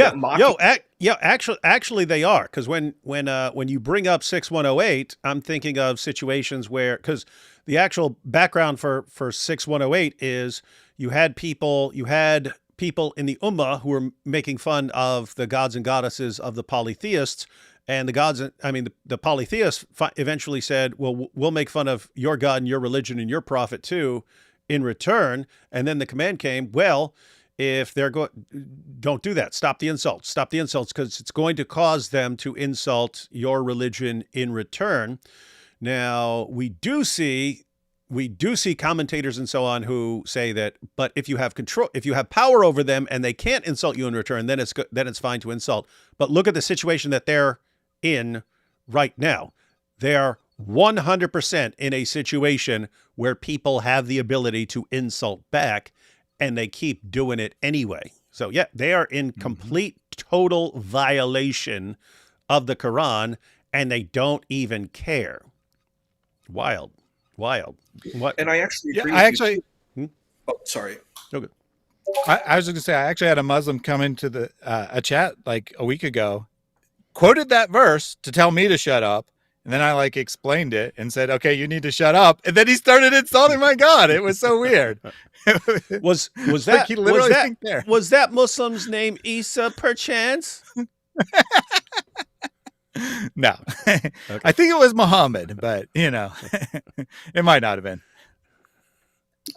But I think what's interesting is there's lots of violations that people do, and we'll talk about the Islamic dilemma later, but that's something that blows my mind when I see Muslims attacking the Torah, attacking the New Testament. I'm like, you're shooting yourself in the foot. You're attacking your own scriptures. And then you try to say, well, they're phantom texts. We're going to talk about this later, I know, but I'm like, it's a part of the same package. I'm like, you're saying, well, the Torah and the Zabur and the Injil, these are Islamic texts, right? And then you say, well, I'm going to start mocking these texts. I'm like, how do you do that? How do you mock your own texts and mock your own tradition? Because this is your tradition too. And you can make up stories to try to say it's not your tradition, but then that hurts you, because then you have no legitimacy of a lineage. You don't have, if you're erasing your lineage, then you have no lineage. If you want to claim the Hebrew prophets, you want to claim this ancient tradition, then you got to go with it.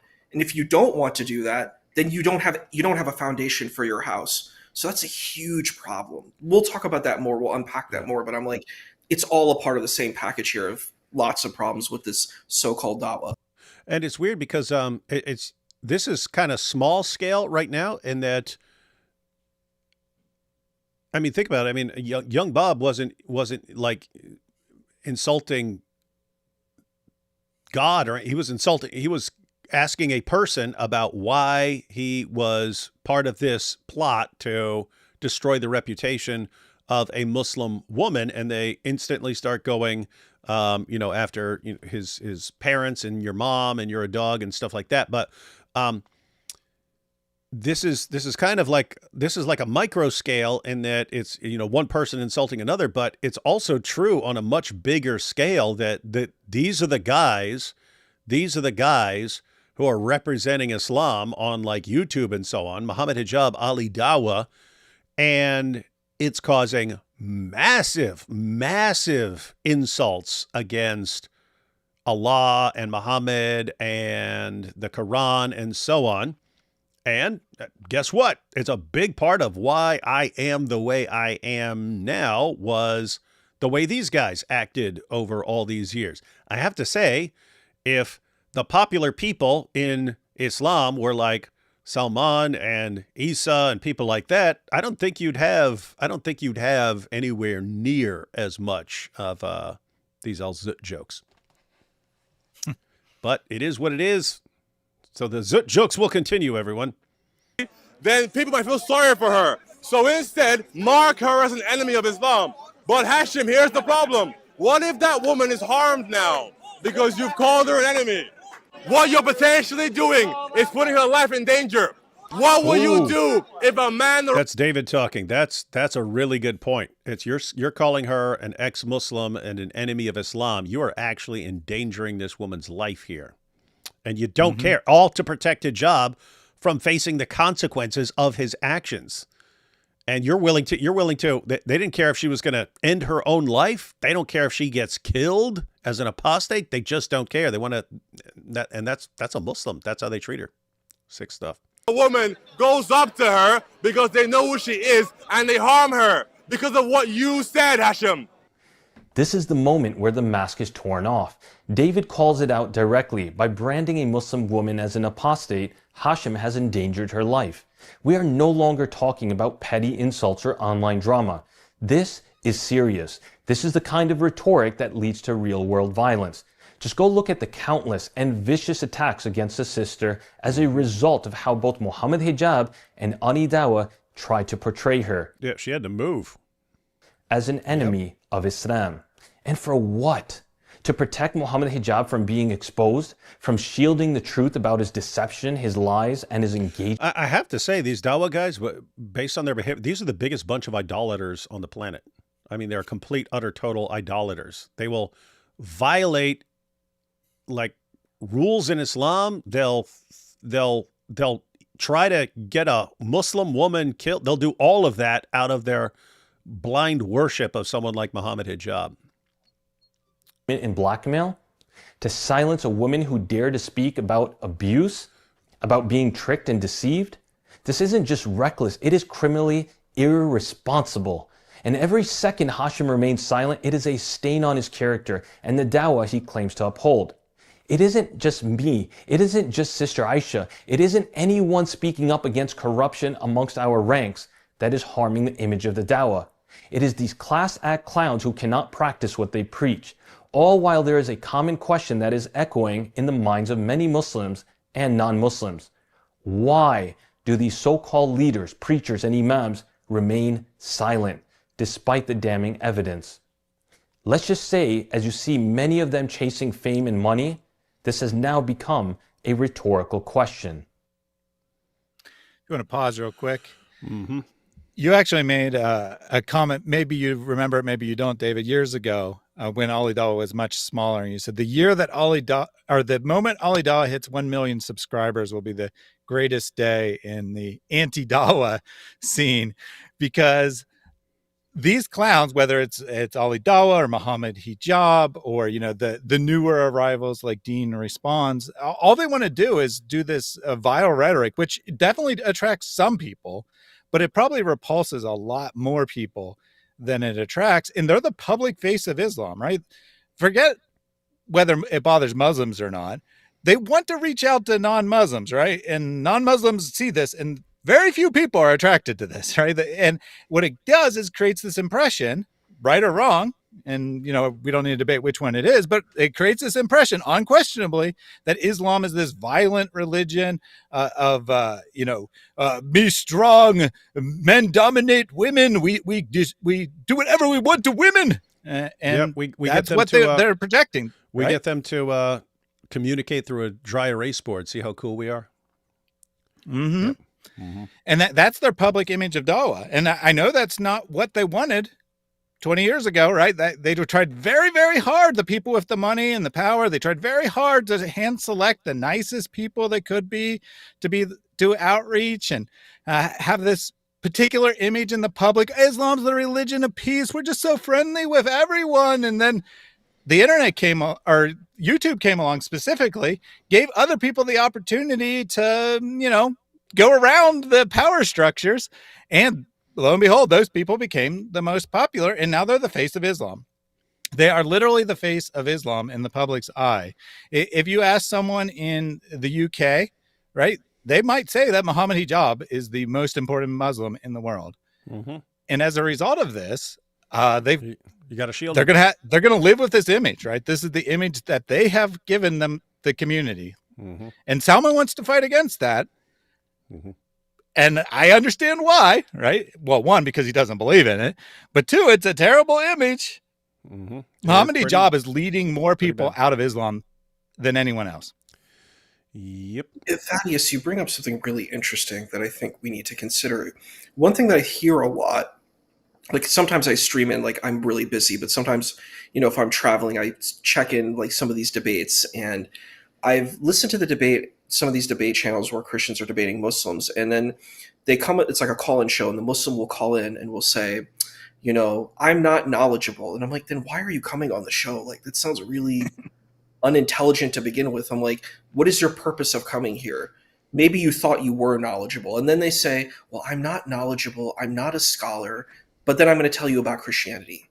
You're not a scholar, but you can talk about a religion that you really know nothing about. I'm like, okay, that's amazing. My mind's blown by this. But then the next thing is there's a kind of a retreat, and they say, well, why don't you debate Muhammad hijab? And I'm like, what credentials does Muhammad hijab? Does he have a PhD or something in comparative religion? Because that's what he needs. It's not, he doesn't need a degree in just Islamic studies. He would need to have a degree in comparative religion. So he would have to have, so I've taken graduate level classes studying Christianity. So I read, like Pilgrim's Progress, Interior Corridors, like by Teresa of Avila, Saint Teresa of Avila. So I had to read these texts, right? I've read, when I took my undergrad class in Christianity, like I read what do they call it? The Dialogue of the Savior, like these non-canonical texts. So like I actually got a basis like from academic education to learn about this stuff, right? These people haven't studied any of this. They don't have any education in this stuff. So I'm like, how are you going to come in and say you're this great scholar and you haven't actually done the work? You don't know Christian literature. You don't know, the history of Christianity. All you know is like talking points. It's called the Dawah script. The thing is, there was this movie with Jesse Eisenberg, and it was a fascinating movie because his father's this professor, right? And he doesn't actually read any of the books, but he imitates what his father says, like at a dinner table, to impress this young lady, right? To get her to kind of go out with him. But the thing was, it's a complete fraud. He didn't actually read the book. So he doesn't actually know what the book said. He only knows like talking points that he heard his father speaking about the book.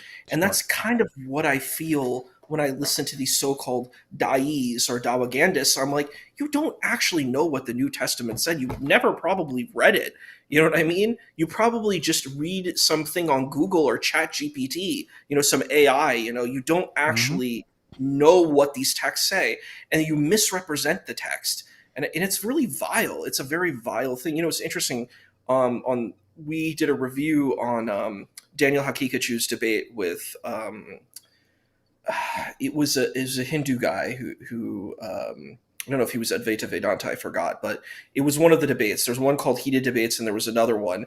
But we reviewed all of his arguments that he did against Hinduism, and all of them were false. They were all misrepresented. He was like saying, "What? Daniel Hakikachu, the biggest liar ever?" No. But it was like we looked at every single thing, and we looked because when you're doing academics, you have to represent the scholar's argument. And what the scholar was saying, it was symbolic. It was not at all literal. And he tried to talk about, the David Dasi, like the certain elements, and I'm like, this is ridiculous. Like, and also you're not defending Islam, you're just attacking Hinduism, and you're misrepresenting Hinduism. And I think it's bad faith. When you're coming into a conversation, you have to give good faith to to the argument you're looking at. You have to represent it in the best way you can. You can't like manipulate like stuff like, you know, it's like tabloid news. You remember those like magazines when you would go to the supermarket and it had a bunch of rubbish in it, and you're like, it tells you all of the salacious details of celebrities? That's what I feel about a lot of this stuff. Like they said, you know, Rebecca was 3 years old. And I'm like, that's bad for you, dude, because you believe in the Torah. You believe in the Hebrew stuff. So you're shooting yourself in the foot. So you're saying that this about yourself. So I'm like, that's not even doesn't even make any common sense what you're doing. Like I saw Daniel debate a Jewish person. I'm like, you're shooting yourself. You're not helping yourself because you have to believe it. You believe in the Hebrew prophets. That's a part of being a Muslim. You have to believe in those things. So I'm like, are you just going to make them like phantom prophets, peanut gallery prophets? What's your goal with them? Are they real prophets? Or are they phantom prophets or peanut gallery prophets? What do you want them to be? And I think that is, I don't know. It's preposterous and it's ridiculous in my opinion. We have so we've gone through Ali Dawah, not in the Zut sense, and we've gone through Hashim, not in the Zut sense again, and we've got one section left, I think, which is D's responds. I didn't know what his name was, but now I know. Take a couple super chats. You all, Issa, you Christian yet? I pray for you. Also, check out Miss Yanni's site. Basically, Christian friends made Messianic Islam. Have your own hadith and tafsir. D Wood, we can add you and AP. Shake your booty and your mama. I didn't understand all of that, but yeah, I don't know. Why doesn't he mubahala? He's obviously not afraid of God. Yeah, that is interesting, because if you look at his behavior, he's clearly is not really like scared of God. So why wouldn't you do the mubahala and just not believe that anything's going to happen to you? Because I think the reason is that it's lose-lose for him, right? So he could do the mubahala and tell the truth, which he doesn't want to do, right? He doesn't want to say the truth. Or he could do it and he could say lies. Now, I don't think he's scared of Allah, right? I don't think that he thinks that he'd get vengeance from Allah. But what it would potentially show the public is that he's not afraid of Allah, right? Because his lies are very obvious, hijab especially, right? Oh, his yeah, you mean people who already know he's lying and then see him do that, they'll be like, oh, yeah, this guy's completely fake. So then they'll say, oh, he doesn't actually believe in Allah. Right. As long as he's lying to, you know, us, to the public, whatever, they can justify it in their mind. But if he goes and like lies while taking Allah's curse, that can only mean one thing. And that's that he doesn't believe in Allah. And it's not that he does believe that Allah will punish him. In my opinion, it's that he understands that it will show the public that he doesn't believe in Allah. Yep. That would make sense. Let's see. Just wait until we begin hearing about it happening with little girls. Oh, wait, hang on. Yep. Naughty, David Wood. Thaddeus, any plans to add this Ali Dawah voice as chimp or something on your channel? Yeah, I definitely will think about adding Ali Dawah. So right now we got Zakir Naik and we got Muhammad Hijab, the goat and ape apologists. I don't know, maybe Dolphin for Ali Dawah because of the high pitched voice. That was perfect. Dolphin is perfect. Ali Dolphin. That's perfect, man. My ancestor was a crusader and was a crusader knight. Come on, you're making that up. My whole family have been enemies of Islam for 800 years, and we pull out of that. Powerful. Eat bacon every day keeps the demons away. We have Mosh Cohen in the name of Al Zut. In the name of Al Zut, someone get him some grapes. By the way, David, you know until when AP is in the Holy Land? I think over another week or so. Muslims' favorite #1 dating app in 2025, Only Goats. It's very racist and Islamophobic. Channel Brooks Revert Muslim is wild. Revert Kardashian. Really? Like a real Kardashian or just like acts like them? My doubt Issa follows Christianified Islam. ISIS had follows Islam. If criminal things are written in Quran and he doesn't follow that, so he's not a Muslim. Isn't Issa deceitful and showing a wrong Islam? Finally, someone calls out Issa. Finally, someone calls out and exposes Issa. That's the wrong word, but it's interesting. It's funny. You had a poster named Mosh Cohen. My great grandmother's name was Cohen too, Fanny Cohen. So that's kind of funny. Oh yeah, yeah. Everyone, Issa's half Jewish. So he got lots of Cohens in his family. Probably some Goldbergs. I got all of it. My second cousin, I did DNA test. My second cousin's Goldberg. So nice. Just real quickly to defend Issa, Islam is actually diverse, both temporarily and historically. We just get this impression that there's only one Islam. And I would agree that the Salafis have a good argument that they're following the original traditions, but we do get this idea that the only Islam is the Salafi Islam, because that's what all the Dawah guys represent. And that's just not true historically or globally right now. So in other words, not all Muslims are the same. Yes, they're all exactly the same. And Thaddeus, the problem is, you're right. But the issue is the Salafis do things that are very contradictory. Like, for example, they throw the Bible, the Torah, and the Zabur under the bus. They curse other people's gods. So they're actually not following this stuff. They don't follow the ancient classical tradition. And they're not even following Sunni tradition, because Sunni tradition has things like maslaha, or like it has these principles that exist. Which is very much in common with like rabbinic Judaism. There's a lot that's aligned. Like I have this manuscript, and it looks just like a page from the Talmud. It looks exactly like the Talmud, but just in Arabic. Where you have the Islamic scholars who go and they have their commentary that circles around the main text, and they're arguing about the jurisprudence. So they might not like Jewish people, but the position is it's like it follows that rabbinic Jewish kind of lineage. So I'm like, you can't really hate on that. But I think it's fair. I don't know. It's hard because we don't know what's true and what's not. I think each group in each space there's lacking elements. It's in each position is going to be imperfect. You're going to be doing something that may not follow the perfect classical tradition. So I agree with you. I think that's a fair position. Classic Yo Mama tactics. Yo Mama's fill in the blank. It's just so dumb and pathetic and childish. It's laughable. Yeah, that's Dawah. I see we have a new Mahdi follower. Beanie's rule. Are you following that Mahdi, man? Hey, that's true. Hey, yeah. You should expose him if he becomes popular again. Like as people start talking about him again, and just show pictures of you wearing the beanie before him. Be like, yo, he's copying me, man. What's that make me? If this guy's all the things from all the religions and he copied me, what's that say about me? You know what's weird about him was he was exposing actually like kind of cults. He went around studying cult tactics and recording stuff about cult tactics, and then becomes like puts it all together and becomes like the ultimate cult leader. I'm all the things of all the religions. You will obey me. Now give me your daughters.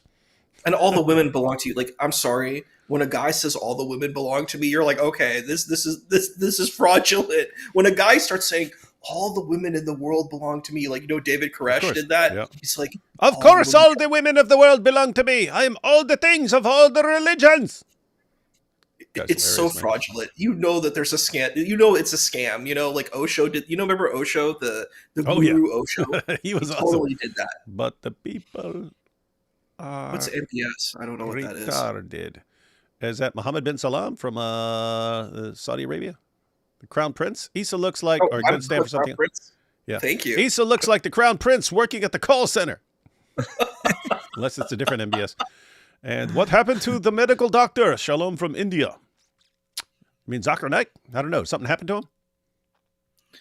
I'm not sure if this is just a question about, why you never hear from him anymore. And that's just because he's like irrelevant. He's been replaced by these Dawah guys. Yeah.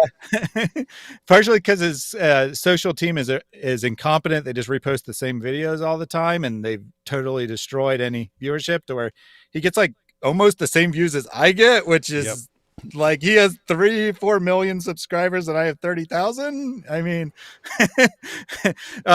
or it could actually be a question on his health because he was admitted to the hospital. Rumors were that it was AIDS related, but that was just a rumor. But he was definitely actually admitted to the hospital. So I haven't heard that he got out. He might still be in the hospital. He might actually be in poor health. I don't know. Don't know. Why do people like Dr. Zakir Naik? Like I heard him say, Quran 4, verse 32 is his, and you're like listening and you're like, what the heck is this? You're like, what the heck is this? Is this supposed to be impressive? I'm like, brother makes a good point. Brother makes a good point.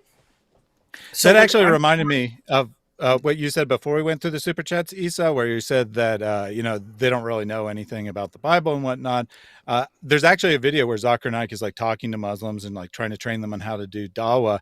And he says, people think I know like the whole Bible or something. I know like 50 verses or 100 verses of the Bible. That's all you need to know. It's like just memorize these verses and use them against people. You don't need to understand the context. You don't need to know anything about the historical reality. And I mean, yes, his reputation is not what it once was, but Zakir Naik had this reputation of being like super knowledgeable about the Bible. And here's like training people admitting he knows barely anything about it because, he could say a verse number really fast. They're very impressed.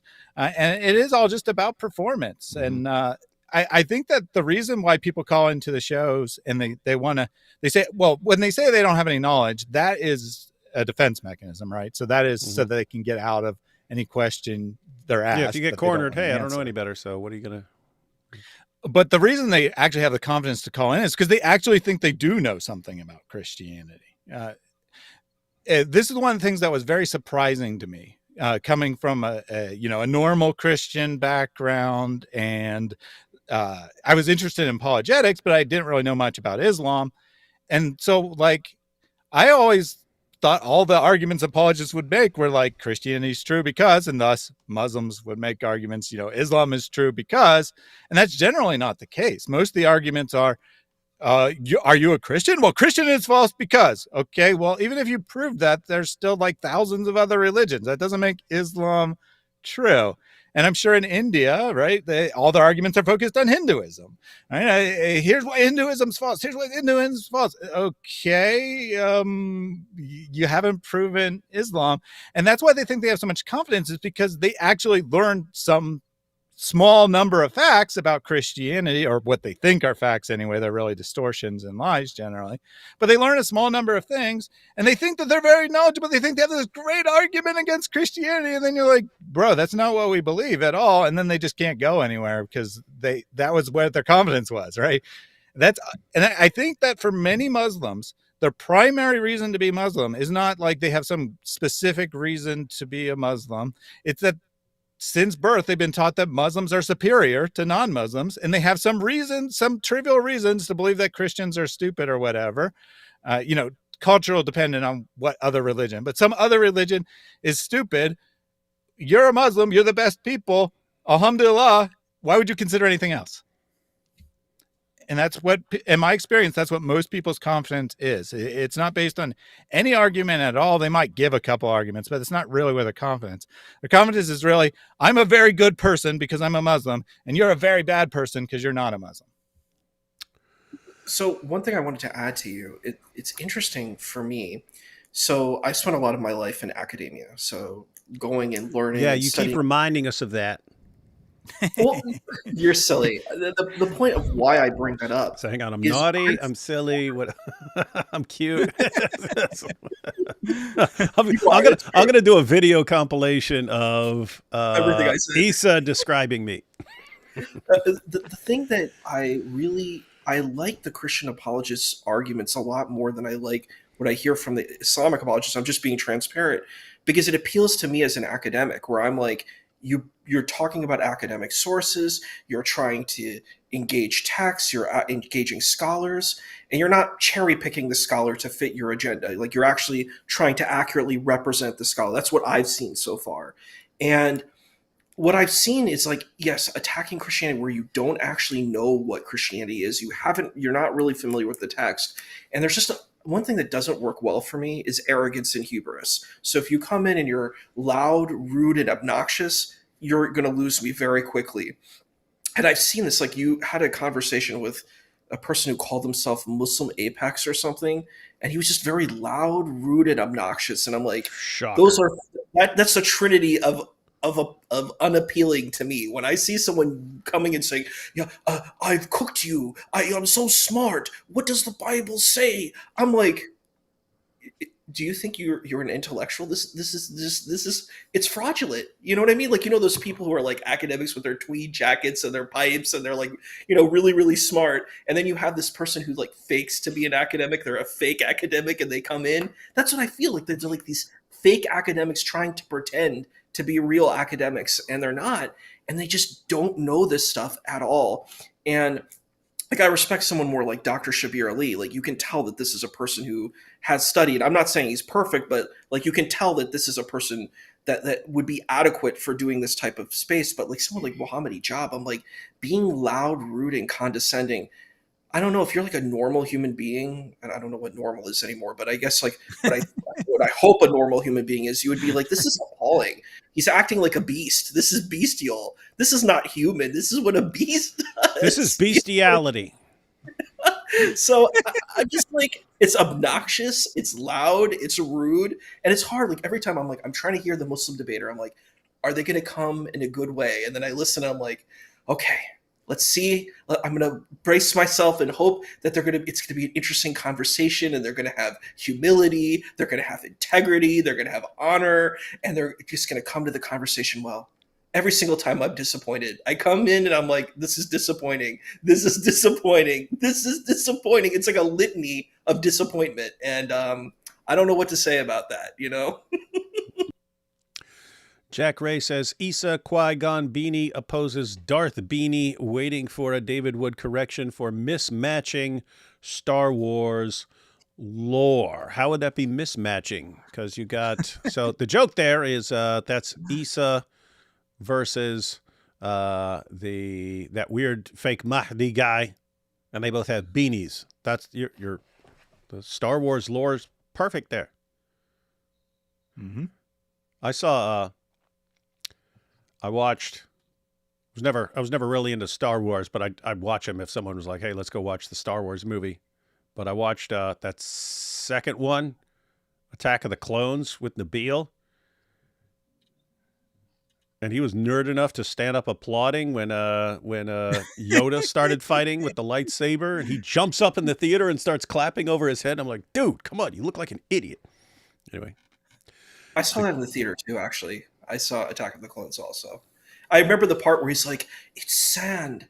You're like sand," and I was like, "This is embarrassing." That's what I felt when he was doing There's a romantic scene between Hayden Christensen and Natalie Portman, and and he's trying to like woo her, and then he's I don't even remember it. I'm glad I forgot, and now you're trying to bring back. It was so bad. It was movie so trauma. bad. And I'm like, all I remember is like the terrible dialogue. I don't know which one it was from, but I love you.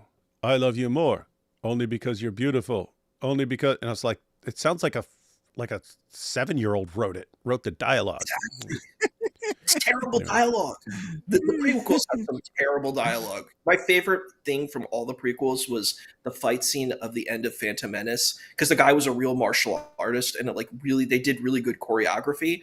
Like the fight between I think it's Darth Maul and Qui-Gon Jinn and Obi-Wan. That was really epic, but most of it was like really not good.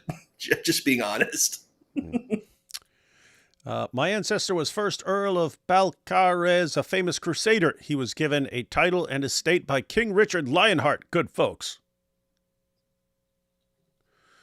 I meant adding your and AP's characters to the Misyani site, like to our Hadith and Tafsir. Basically, original Quran, only Christians. Man, yeah, but I don't know what you're even talking about with Misyani site. I don't know what that is. AP wears beanies now. Based. The beanie AP. All right, guys, you know what? We should probably go ahead and, what do you guys want to do? You want to finish this or wrap it up? It's entirely up to you. I could definitely come back another day. The last section you definitely want to cover at some point. We Dean do? takes Then we're it going really to watch it. Then we're going to watch it. Cause I kind of because I was kind of like, well, if I if we close out, then we can say, oh, to finish it, then you need to go over to Salman's site. So I thought that was cool. But if you're saying we need to watch it, then we will watch it right now. Yeah, I think Dean probably takes it the worst of the three of them. So, oh, he doesn't take it the best, like the revert girls, like the Azut. Yeah. All right, here we go. Here we go. Dean responds. Everyone, Dean responds.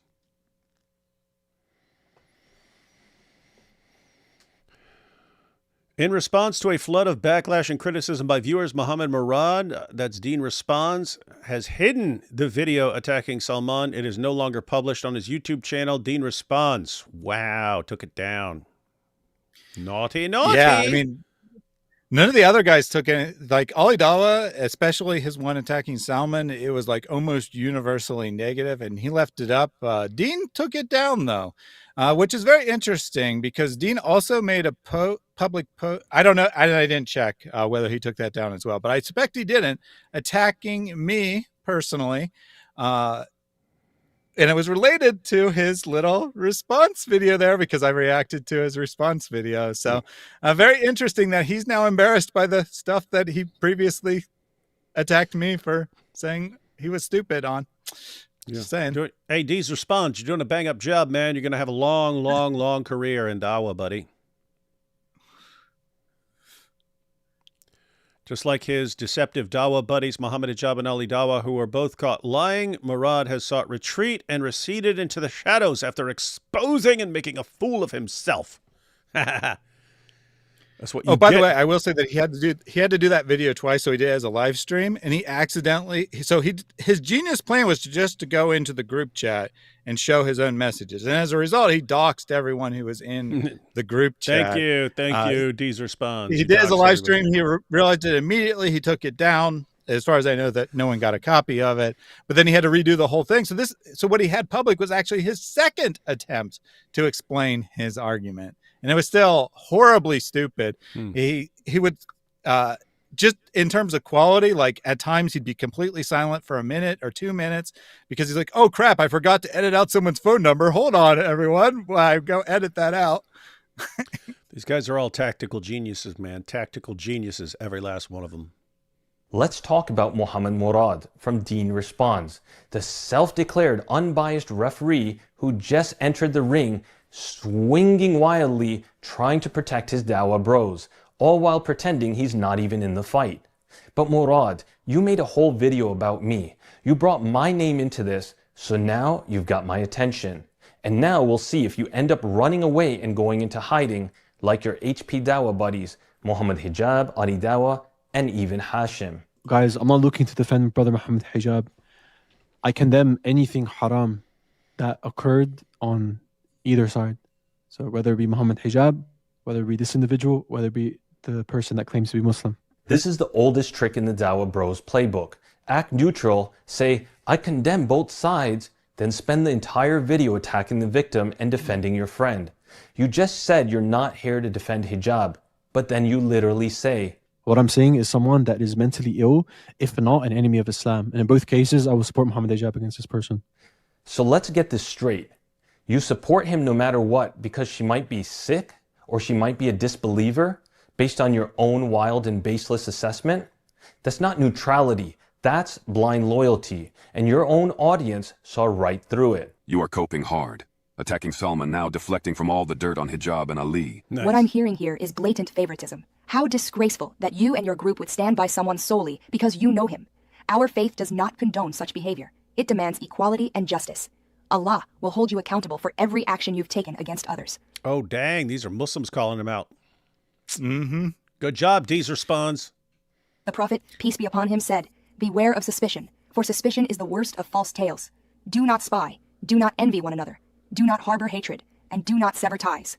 Yet you publicly accused her of mental illness and fed him information while she came purely to seek knowledge for her doubts. By Allah, you are the ones at loss here. This was never your case, nor was anyone attacking you. But you fabricated a narrative to support Muhammad Hijab's case and weaken your sister in Islam. On the day of judgment, you will answer for these actions. Seek forgiveness from her immediately. And just as you publicly shamed her, you must publicly renounce your past mistakes and make amends. Actually, it does matter. Pause it for a second. Yeah, I mean, notice a difference. Like, you got the Dawah guys. I mean, we'll just we'll just rally around Muhammad Hijab because we're part of this group, and we all have to, us Dawah bros have to stick together through everything, no matter how horribly we're treating everyone around us. And if we have to lie and cheat and make up things and so on, we'll do all of that. And then you have people who actually seem to understand that according to your religion, you're all going to be standing before Allah one day. And you have to, what did you do? Oh, I turned everyone into no one banged as many revert girls as me. Great job, buddy. And I think it would be good to say the context of what Dean's little video was. So he released this like within a day or two of Salman posting the video, saying that there's this group chat that all these guys are participating in. And Dean was named as one of the people in that video. But he was the first to like say anything about it. And what does he do? He goes and he like reveals it live, right? Scrolling through it live. So we know it's legitimate. Their best strategy would either be to ignore it or pretend it didn't exist, that Salman made this up. So he goes and he says, yeah, all this is real. Everything that he said in that video is exactly what we said, but he's a liar because he didn't give my brilliant argument that Aisha is mentally ill. So that whole video was basically him complaining that the group went and said, no, let's not go with the mentally ill argument. Let's suggest that she was doubting Islam and maybe she was already apostate or whatever. They decided to go with that strategy. He's like, they should have listened to me. They should have said she was mentally ill. And that was his whole argument. And then so many Muslims came to the chats and they're like, this is disgusting. What the hell is wrong with you? You're saying that she was mentally ill. How does that justify what Muhammad Hijab did? Why are you not calling out Muhammad Hijab? Who cares if she's mentally ill or not? Did he do the things that he was accused of? Yes or no? And he's like, oh, I'm just neutral here. Salman's a liar. Like that was literally the title of the video. It was like, Salman is a liar because, and then the reason he's a liar is because he showed the chat without going through Dean's argument that she's mentally ill. I actually have a question to that, Thaddeus. What gives the and I hate to go to credentials and qualification, but I think it's an important thing here. What gives the right of Dean to say that this person is mentally ill? Is he a therapist? Are you questioning world champion psychologist D's response? I think I am. I'm actually questioning a lot more than that. I'm questioning his background in philosophy. I'm questioning his background in, comparative religion. I'm questioning all these people. They don't have any credentials to talk about any of this stuff. And you're like, you're not, if you're a scholar of religion, you're not a scholar of Islam, you're not going to know about mental illness stuff. You're not going to learn about the DSM-5. You're not going to know about the mental illness structures. You're not going to know about any of that stuff. So I'm like, just claiming someone's mentally ill, what is your qualification to making that diagnosis? Would you like to know his brilliant argument? His brilliant argument is she must be mentally ill because she tweeted at David and she made a public post about Gaza, which they distorted what the post was about. She basically said that the Israelis are mentally ill because they're treating the Gazans like animals. And they said, no, she's saying that she's calling the Gazans animals. And then one more was, how people like just put out a open question, right? So someone put out a question like, what is one thing that if it was eliminated from the world would make the world a better place? And she gave a response of the Y chromosome. Funny. So they're like, she wants all men dead. She's mentally ill. Do you know, Eunice said something interesting. There seems to be this religion of Israel and Palestine. Like, why is this political issue such an important thing? I'm like, first of all, these people don't know anything about global politics either. They have no idea what's going on in Sudan. They have no idea what's going on in Somalia, Syria, Congo. None of these situations, they don't know anything about this, but then they think that they're experts on what's happening with Israel and Palestine. Insane. Mm-hmm. And they're like, I'm going to tell you about what's going on. They never even met an Israeli. They've never met Jews. They've never met an Israeli. They have no idea what they're talking about. And then they probably don't even know Palestinians either. So I'm like, you're talking about a conflict in a situation that's very complex that they know nothing about. And somehow now it's a religious injunction. Ridiculous. Preposterous. I should actually explain what the tweet was. Oh, hang on. I just want to point out, Issa, you're okay. the Jewish Muslim. You are literally the bridge. You should be the one solving all the problems over there. All right. What are you saying? Yeah, I should probably actually explain the tweet. I didn't adequately describe the tweet. So some random person tweeted out a video, and they claimed it was a video of an Israeli helicopter shooting at people on the Gaza Strip. It wasn't. There was no one running. It clearly wasn't that. And she replied basically saying, what is wrong with these people? They have sick minds or something like that. And she's like, how could they say the Gazans have sick minds when they're the victims of Israel? When obviously she was believing the propaganda tweet and thinking that the helicopter pilot was shooting at people. And she was saying the helicopter pilot has a sick mind. And it's hard because a lot of these people are within their own culture and they don't know.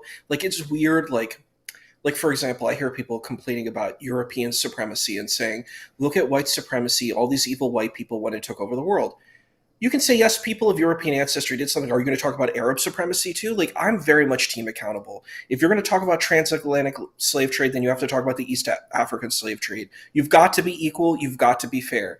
And the thing is, you could just say people are bad. Why are you targeting their race? Why are you targeting their culture? Why don't you say people are bad? But you're saying, well, because they're of European ancestry, that makes them evil. That makes them bad. And I'm like, so if people are of Arab ancestry, that makes them evil and bad? It's like there's no consistency. And to someone like me, that's like a pet peeve. That does not work well. It does not compute. I'm like, you're like, I'm going to say this thing and it's completely illogical to where I'm standing. I'm like, I don't know where you're at, boss. I don't know what you're talking about, my man. Yeah, Issa, but that's why you are not welcome in the Dawah community. Yeah, I don't think I want to be. I'm not interested in harems of women and exploiting women and because you're weak. Because you're weak. You're a weakling. You're not fit for Dawah.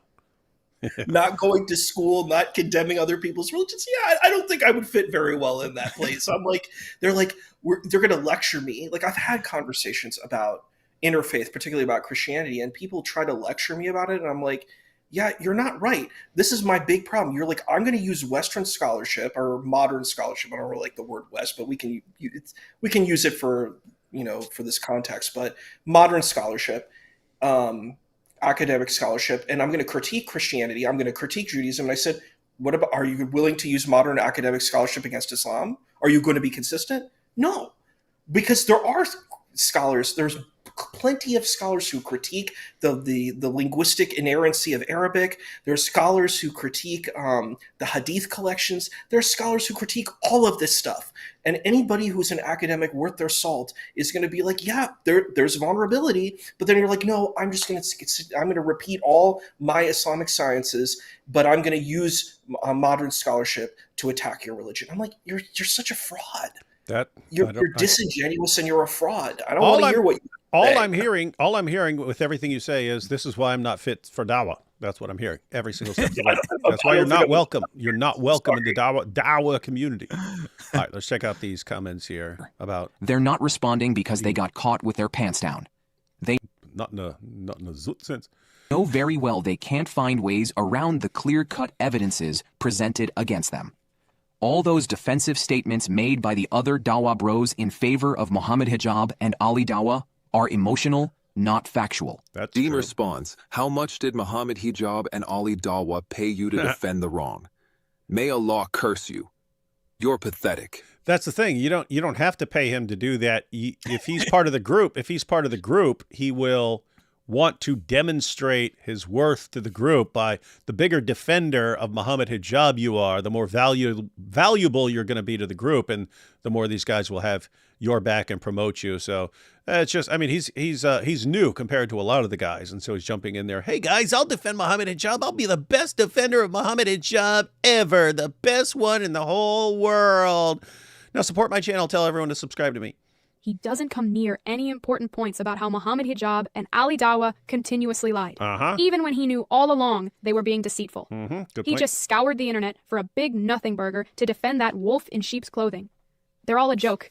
Guys, please, don't follow these fools. Connect with Allah directly and ask Him alone to guide you. When you say you condemn anything haram on either side, it would be nice if you elaborated rather than try and be crafty.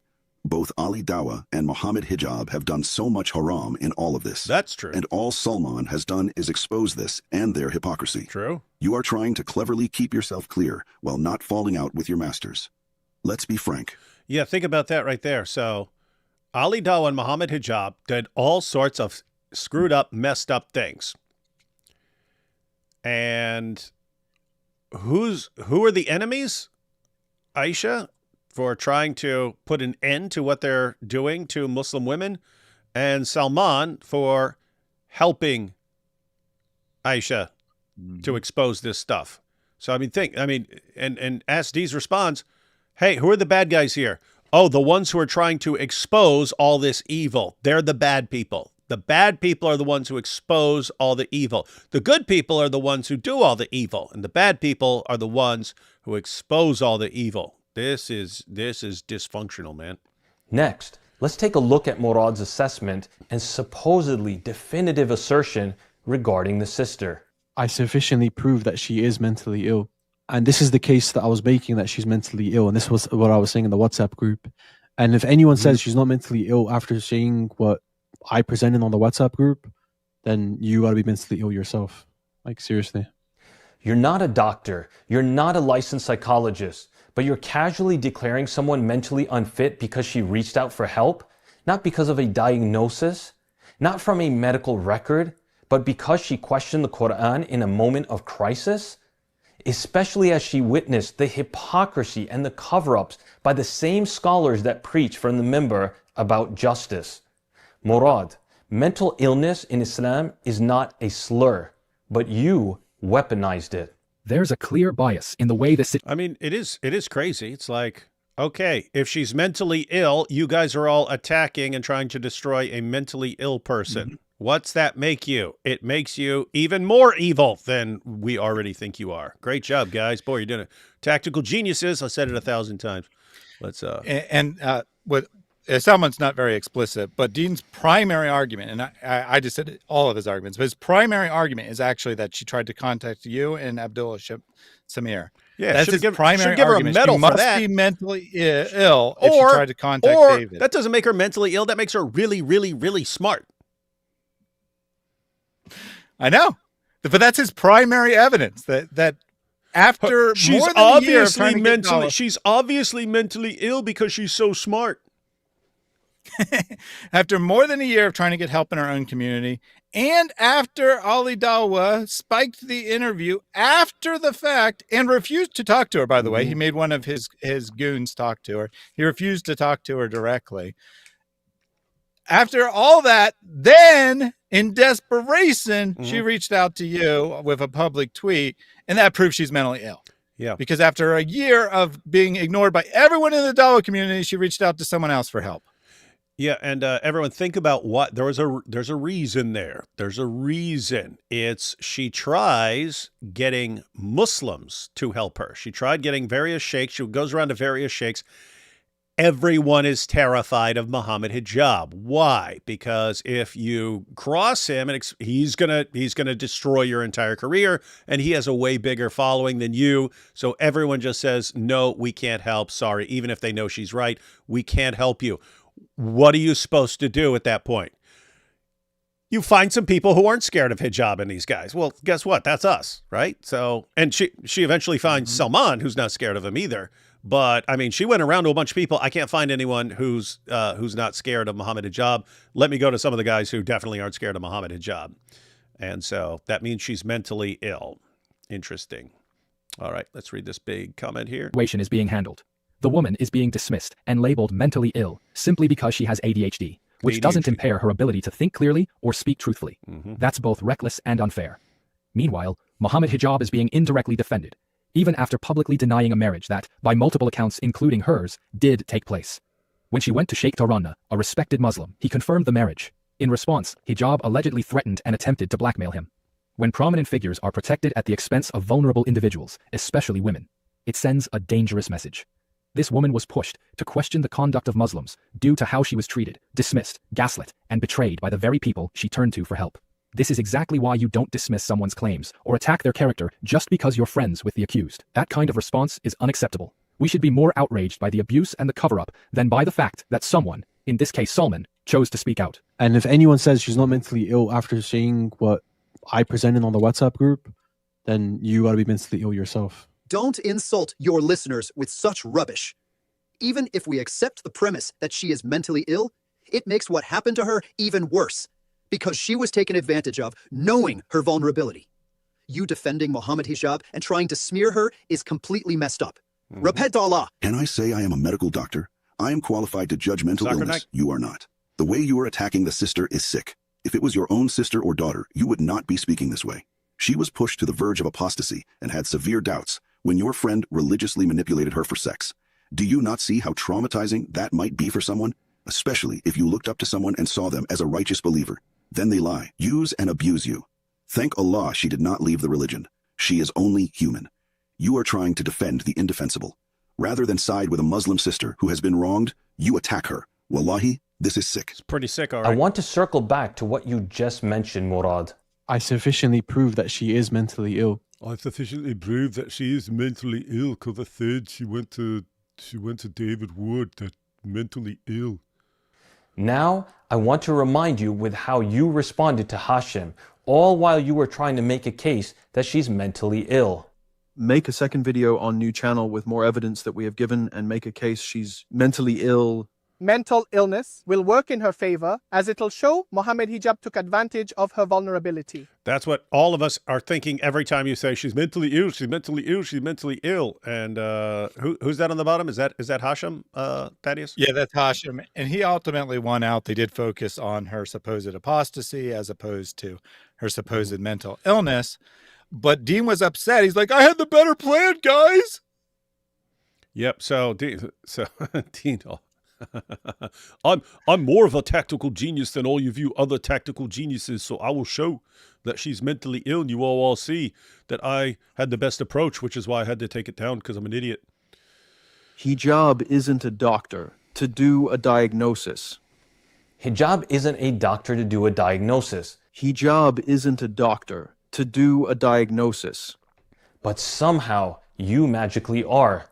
Not a doctor, but a boy riddled with hypocrisy. All I can do is show the deception on this person's side, misusing Islamic sources. The irony is astonishing. You accuse me of deception by omission, and then spend your entire video cherry-picking messages, mocking her, calling her insane, while completely ignoring the proof of blackmail, AI-generated fake audios, and the WhatsApp admissions that you were a part of. You conveniently ignore hijab deliberately misleading and lying to the public, Sheikh Torana's testimony of a nikah and a divorce taking place, Hashim's affirmation that it was a misyar marriage, hijab using deepfake AI manipulation to forge a false confession by the sister, Ali Dawah presenting a fabricated and photoshopped screenshot meant to wrongly frame her, the crime of blackmail, hijab threatening Sheikh Torana with a deadline to retract the truth. So Murad, I ask you, who's the one being deceptive? Who's the one consciously trying to mislead the public? Who's the one trying to cover up for the crimes of their buddy?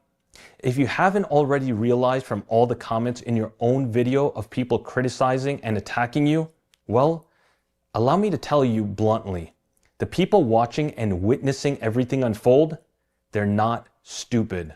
Elon Musk is setting me up. Ha ha ha ha. The group chat was real. The AI channel was set up by Hijab. Ali knew about it all, proving Hijab and Ali are both liars. Instead of the massive cover-up, wouldn't it have just been easier to apologize and ask for forgiveness if there was any wrongdoing and repent to Allah? Why did they take it so far to these levels? Is Hijab that scared of his first wife finding out? Whether the accusations are true or false is not the biggest issue. The big issue is the deliberate lies and deception used to cover up the scandal. Just one example is that clearly Muhammad Hijab has lied about the video he created being nothing to do with him. Did your WhatsApp group help you make this video? Shame on you. Command the good and forbid the evil, not attacking the truth tellers. Ignorant of Islamic sciences. We are none of us ignorant of Islamic morality, truth, and basic decency. Stop trying to escape into loopholes and technicalities. And then, I have to say, it is good that Muslims are calling him out, and not just us. That is good. Mm-hmm. Mm-hmm. Hey, who are you talking to, Issa? You talking to someone else? Or were you talking to us? I actually wanted to bring up something that I think is important. I was interesting because I've seen Mohammed Hijab on Piers Morgan, and he was debating Alan Dershowitz. It's very powerful dawah. And I was shocked because I'm not saying what I know about Alan, Mr. Alan Dershowitz's life. Like, I can't speak on that. I saw him debate Mayor Kahana like back in the 80s. I saw a video of that, but in that conversation, Alan Dershowitz was very nice, very kind, and Mohammed Hijab was very rude. And I'm like, you're not supposed to talk to your elders like that. That in the culture, you're not supposed to do that. Whatever if your elder is Jewish or not, you're not supposed to behave that way. According to his own Middle Eastern culture, he's not supposed to do that. But it was so bizarre because I remember him, like Alan Dershowitz was talking about, we want Palestinians and Israelis to live in peace. That's what he was saying. And he was kind of, promoting the two-state solution in that conversation. But Mohammed Hijab was like very angry, very aggressive, very nasty, very mean. And I'm like, do you think you're going to like, and it's weird when people like bring up Palestinians. I'm like, do you think you're going to do anything for these people? Are you going to help these people by being mean and nasty and rude? Do you think that that's going to help Palestinian people? It's not. If you want Palestinians to have a country, you better do better than this, because this isn't going to help you at all. You're not going to get anything like that if that's really what your end goal is. If it's not, then, if it's just really cynical, then it's something else, Yeah, I have to say, I do not think one Palestinian was helped by Mohammed Hijab's debate performance ever. Came the takfir tactic. Whether any allegations happen or didn't happen, this is what I'm saying on the Dawah. What I'm saying is someone that is mentally ill, if not an enemy of Islam. And in both cases, I will support Mohammed Hijab against this person. You don't know her. You've never spoken to her, but you claim she's either mentally insane or a disbeliever. That's takfir and ableism in one breath. And you admit to aiding hijab because of that, not based on facts, but because you deemed her unworthy of your loyalty.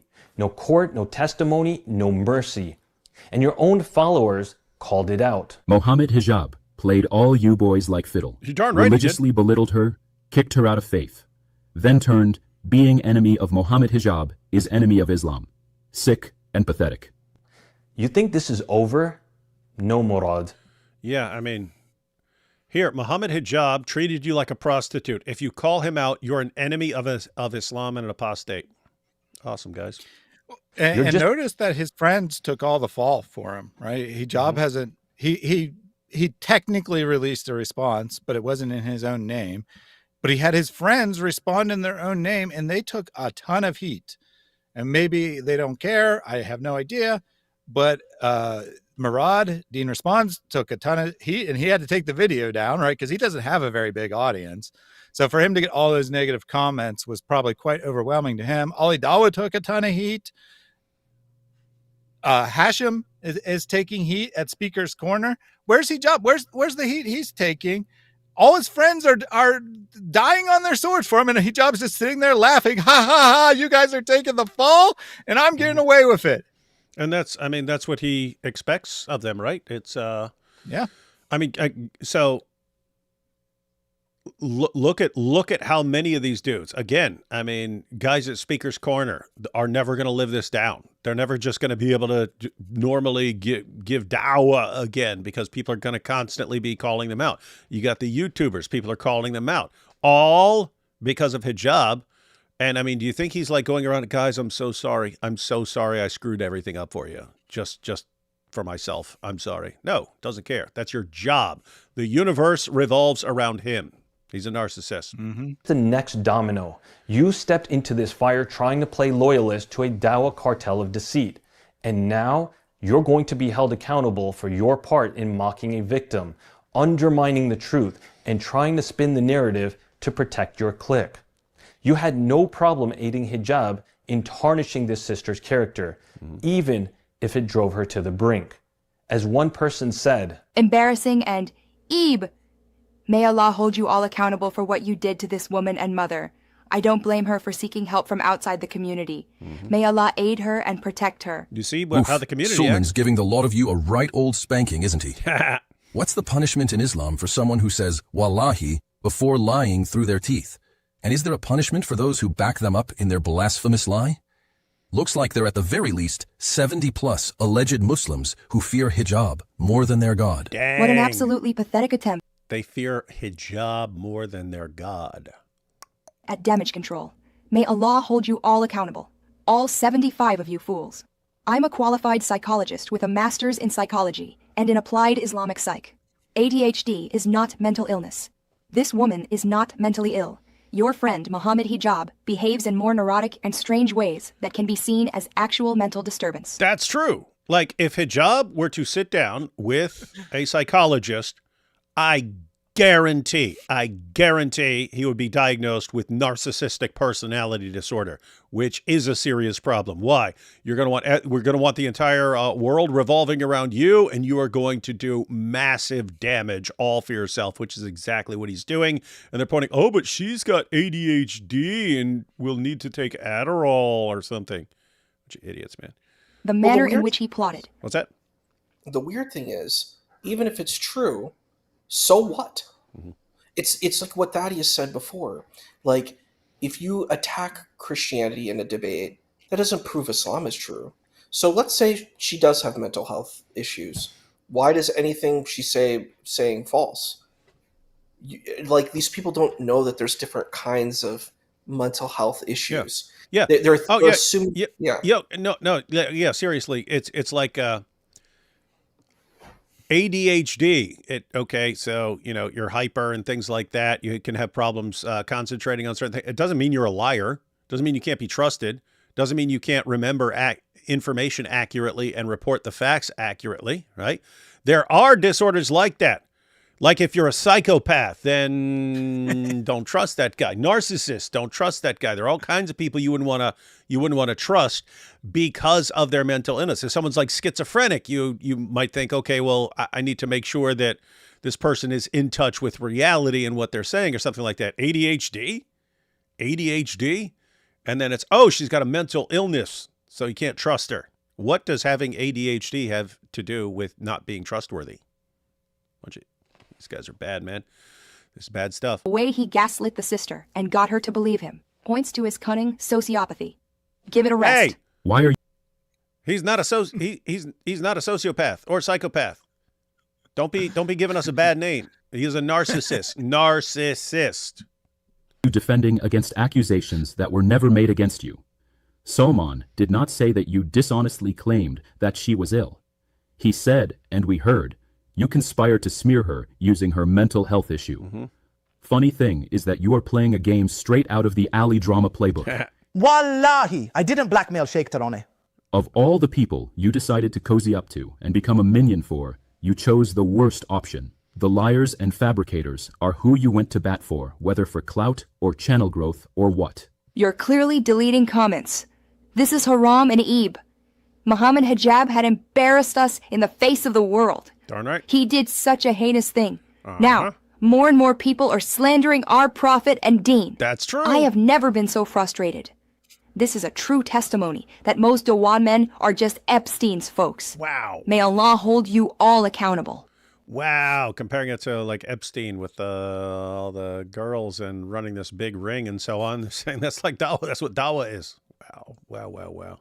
So Murad, if you're done slandering with no qualifications, declaring takfir without due process, and diagnosing mental health from behind a screen while having no credentials to do so, I suggest you take some time off. Go read the highly critical comments on your own video, calling you out, and come to the realization that your blind loyalty to hijab, when the world has witnessed his deceit and crimes, will always be a dark stain on your name, and will be something that you will be held to account when you meet your Lord. Based. What's up? One thing I wanted to bring up is, so they're bringing up this concept that I learned about recently because I never grew up learning about it. It's this thing called al-wala wal-bara, which is loyalty and disavowal. Mm-hmm. And it's like a very Salafi principle. It's like this very Wahhabi Salafi principle where it's like, I can tell people, I can say who's a good Muslim and who's not. But the problem with that position is it's extremely susceptible. If you can do loyalty and disavowal, then you can be disavowed yourself. Like it's not a very smart position. These kind of very like intense, rigid positions end up, backfiring because the people can be rigid to you and just say, well, you're not really this, you're not really this. And I'm like, how do you, like, these people, how do they know that they're the real Muslim? They just believe it. Like, they just attest to it. They just claim it. And anybody who's their enemy, they say they're not. I'm like, most of these people, they're just, it's a tribalistic inheritance. Let's be honest. That's what it is. These people didn't really go and figure it out and engage and try to say, well, what does this thing mean? It's mostly just tribalistic inheritance. And it's like, well, what religion means to me is it's my tribe and my tribe is good. So anything that's related to my tribe makes me good. So if anything that attacks my tribe, it makes it bad. It's not really about a deep dive of spiritual transformation and, trying to have your soul or your deeper self washed again. Like there's no interest in that. It's just, a continuance of a tribalistic narrative. That's what I'm hearing personally. All right, we're at the final 50-some seconds, the final message.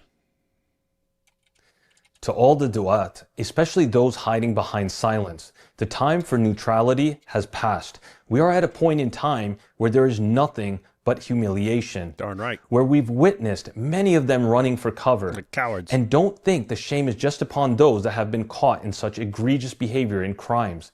It extends to each and every one of you that remains silent. Silence isn't just cowardice, it is complicity. Everyone is witnessing how you all lack a backbone and how words are Yeah, you guys have a bunch of marshmallows where your vertebrae should be. Cheap. Because the real test is not by words, but rather by action. And everyone is taking notice of your silence. You were meant to be men of Dawah. Instead, you became men of deceit. And now you've been unmasked. One by one, your names will soon be known. Wow. Allahumma musta'an.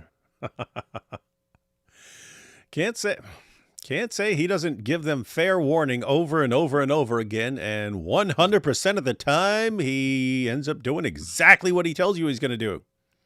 And then you're all, oh, we thought he was bluffing. We thought he just wasn't going to do it. You guys mess with the wrong one, man. You mess with the wrong one.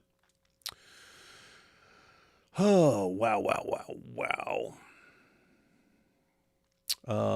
Did I read this before? AP wears beanies now? Based. AP beanie. My ancestors were whales. Oops, sorry, from Wales. That's good. And last one. Europeans saved India from becoming Islam country. Well, Europeans did do some messed up stuff down there, but it is good to look at the bright side of any positive outcomes that happen. All right, guys, we've gone through that entire video, seen some powerful stuff. Final thoughts on all this? I keep thinking it's done. I keep thinking it's done, but nope, there is more to come out. So, guys, if you didn't understand that, like what else is he talking about? There were 75 of these Dawah guys. He's only mentioned a few of them. He's only exposed a few of the guys. And he warned them a couple months ago, guys, if you contact me and you condemn what happened and stuff like that, I'm not going to expose you. If you don't, I'm going to expose you. So he's been giving them time to come forward and do something to demonstrate their repentance, and then he won't expose them. But looks like more to come, guys. Looks like more to come. All right. Thaddeus, final thoughts on any of this? Yeah. Well, first on that, I mean, very generous offer. I would, in his position, I jump might have given at that offer, but I would have said they got to at least say something public, right? They can't just do it privately. But all he asked is that they privately come to him and say, yes, I was in the group, but I wasn't paying attention. I condemn it, whatever, right? Now, I mean, if they had actually participated in the chat, they wouldn't have that opportunity, obviously. But probably a large percentage of the people didn't participate. Maybe they didn't even read it. Who knows? But I would have said you got to say something public. He says you don't have to say something public. But even that, I think most people probably aren't going to do. I think most of them are just going to be like, well, maybe there's too many of us and he won't reveal me. And I think that we're going to see a lot more names come out. Now, I imagine a lot of these people are probably not well-known names. They're probably, some of them are probably like people's editors and people who help behind the scenes. Maybe people who go to Speaker's Corner, but, don't record videos on their own, whatever. Not all of them are famous people, but I bet you we're going to get some more people that we know as well as this goes on. And as you said, this could have all been avoided if Mohammed Hijab had just had the slightest little bit of restraint and said, okay, I'll sacrifice a little tiny bit of my ego to admit that I did something wrong. No one would have ever known about this. They could have gone on and 85% of them could have continued to enjoy their secret wives. But nope, he couldn't do that. He's going to throw the whole community under the bus rather than be accountable for his own actions. Now, I have no sympathy for any of these guys, right? They're all responsible for their own choices. They're all responsible for being complicit, but they are still also victims of Mohammed Hijab in that he is taking advantage of them, taking advantage of their loyalty, and not showing the slightest bit of accountability on his own. And it is just utterly pathetic.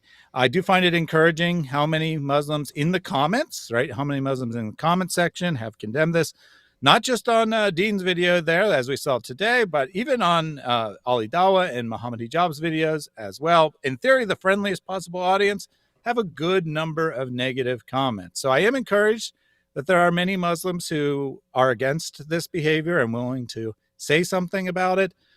I think that the vast majority of fans of Mohammed Hijab at best have a vague idea of what went down, right? They haven't really looked at the evidence. Say, well, there's some accusations, but I don't want to look into it. So I would just say, and continue to put pressure on these guys, right? Continue to put pressure. If you happen to live in the UK, put pressure on these guys. If you are in the US and, you run into Daniel Hikachu, he definitely is part of this, right? He's definitely involved in this conspiracy because he's made public statements about it and whatnot. And, feel free to ask any Dawah guy, right? Any Dawah guy who hasn't explicitly condemned this can be asked, right? What do you feel about this? Yeah, you don't have to make accusations against them, but put pressure on them. Make them make a statement about it. And if they refuse to make a statement, they refuse to make a statement. That in itself is saying something. And I think it's actually, you might be thinking, really, do you need to go and expose every last person on the list? It's actually important. You want people to know, hey, you rally around some dude doing horrible stuff and think you get away with it. Nope. You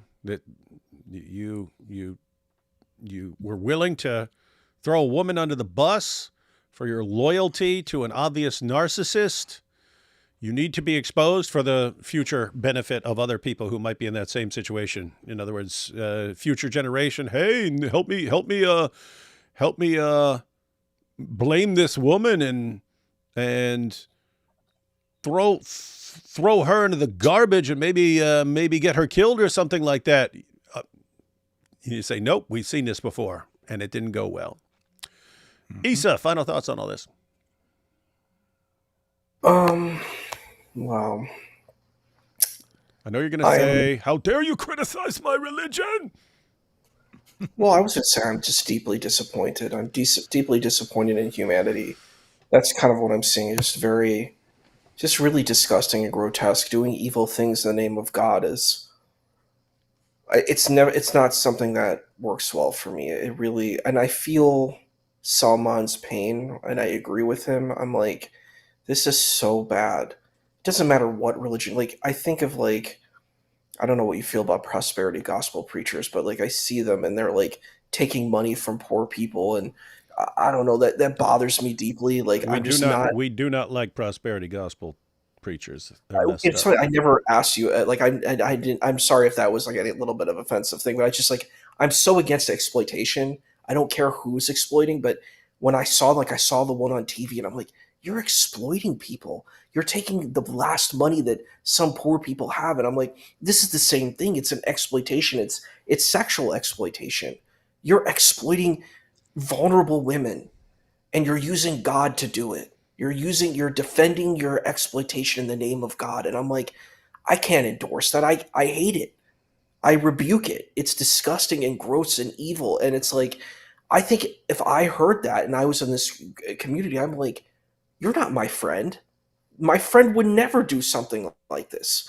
I don't want to be connected to this. Like if I was in that space, I'm like, this is not what friends do, and I'm not going to have anything to do with you. You need to go and take accountability for what you did and ask for forgiveness of this woman. You need to go ask for forgiveness, and you need to go and make things right with her family. That's what I would encourage. I said, if you want to be a friend with me, that's what you have to do. You got to fix all this crap that you did. If I was connected with Mohammed Hijab, that's what I would tell him. I wouldn't be like, you know what? Let's sweep all these bad things under the rug and just pretend like nothing happened and just continue to keep exploiting. It's trafficking, it's exploitation, it's evil, and it's vile, and it needs to be called out. And maybe I'm a little shell shocked by the whole thing, but it's just, then even Ali Dawah is a part of this too. And like they're saying, well, God, gives the stamp of approval. I'm like, what kind of God is that? Is this the God? Are you sure this is what you want to say is God? Like, it would tell you to do these evil things. You want to say God did this? I don't know. It's like, it's just so bad. It's really, really bad. And it's bad. It's sad. It's traumatic. And, it's unacceptable. So I agree with Solomon. I agree with the panel here. And, thank you for having me, David and Thaddeus, and allowing me to be a part of your panel tonight. And I don't know, I'm kind of hurt by the whole scenario because it bothers me deeply that these things are happening. And I hope there's rectification and that women like Sister Aisha will have liberation, will have transformation, and will be able to live normal lives after the horrible exploitation that they faced. Yep. And guys, Issa had some powerful words of wisdom for you, Dawah guys. I know you guys. You just you're either like clinically screwed up narcissist, or it's just adaptive behavior. It's how you behave in your group, so you start functioning like narcissists, even if you're not. And so it can be especially difficult for guys like you to admit that you're wrong and to try to make things right when you've done them. You just have to thump your chest and pretend everything is good. But trust me on this one. It's something I had to do. Better to just step forward and say, here's all the screwed up stuff I've done, and I'm going to stop doing it. Guess what? People forgive you. All right, I'll be back with Issa on Saturday. We're going to talk about the Islamic dilemma, right? Yes, sir. I'm excited. Going to talk about the Islamic dilemma with Issa. And on that note, I should have a video up tomorrow at noon. Both me and I made one, and Than from Inspiring Philosophy. We both made an Islamic dilemma video, but we used Bayesian reasoning. So I actually did everything I could do to minimize the math involved in my version of the argument. And then Than has a much more math heavy for you if you want Bayesian reasoning in all its glory. He has like the math and stuff like that. So you have mine sort of a simpler, easier to understand version, and his more fleshed out and comprehensive. So those should be up at noon tomorrow, Eastern Standard Time. And then on Sunday, I'm going to have on someone who's going to take us through various passages in the Quran and show the Talmudic origins of some of these stories. So that should be fun. All right. Catch y'all soon.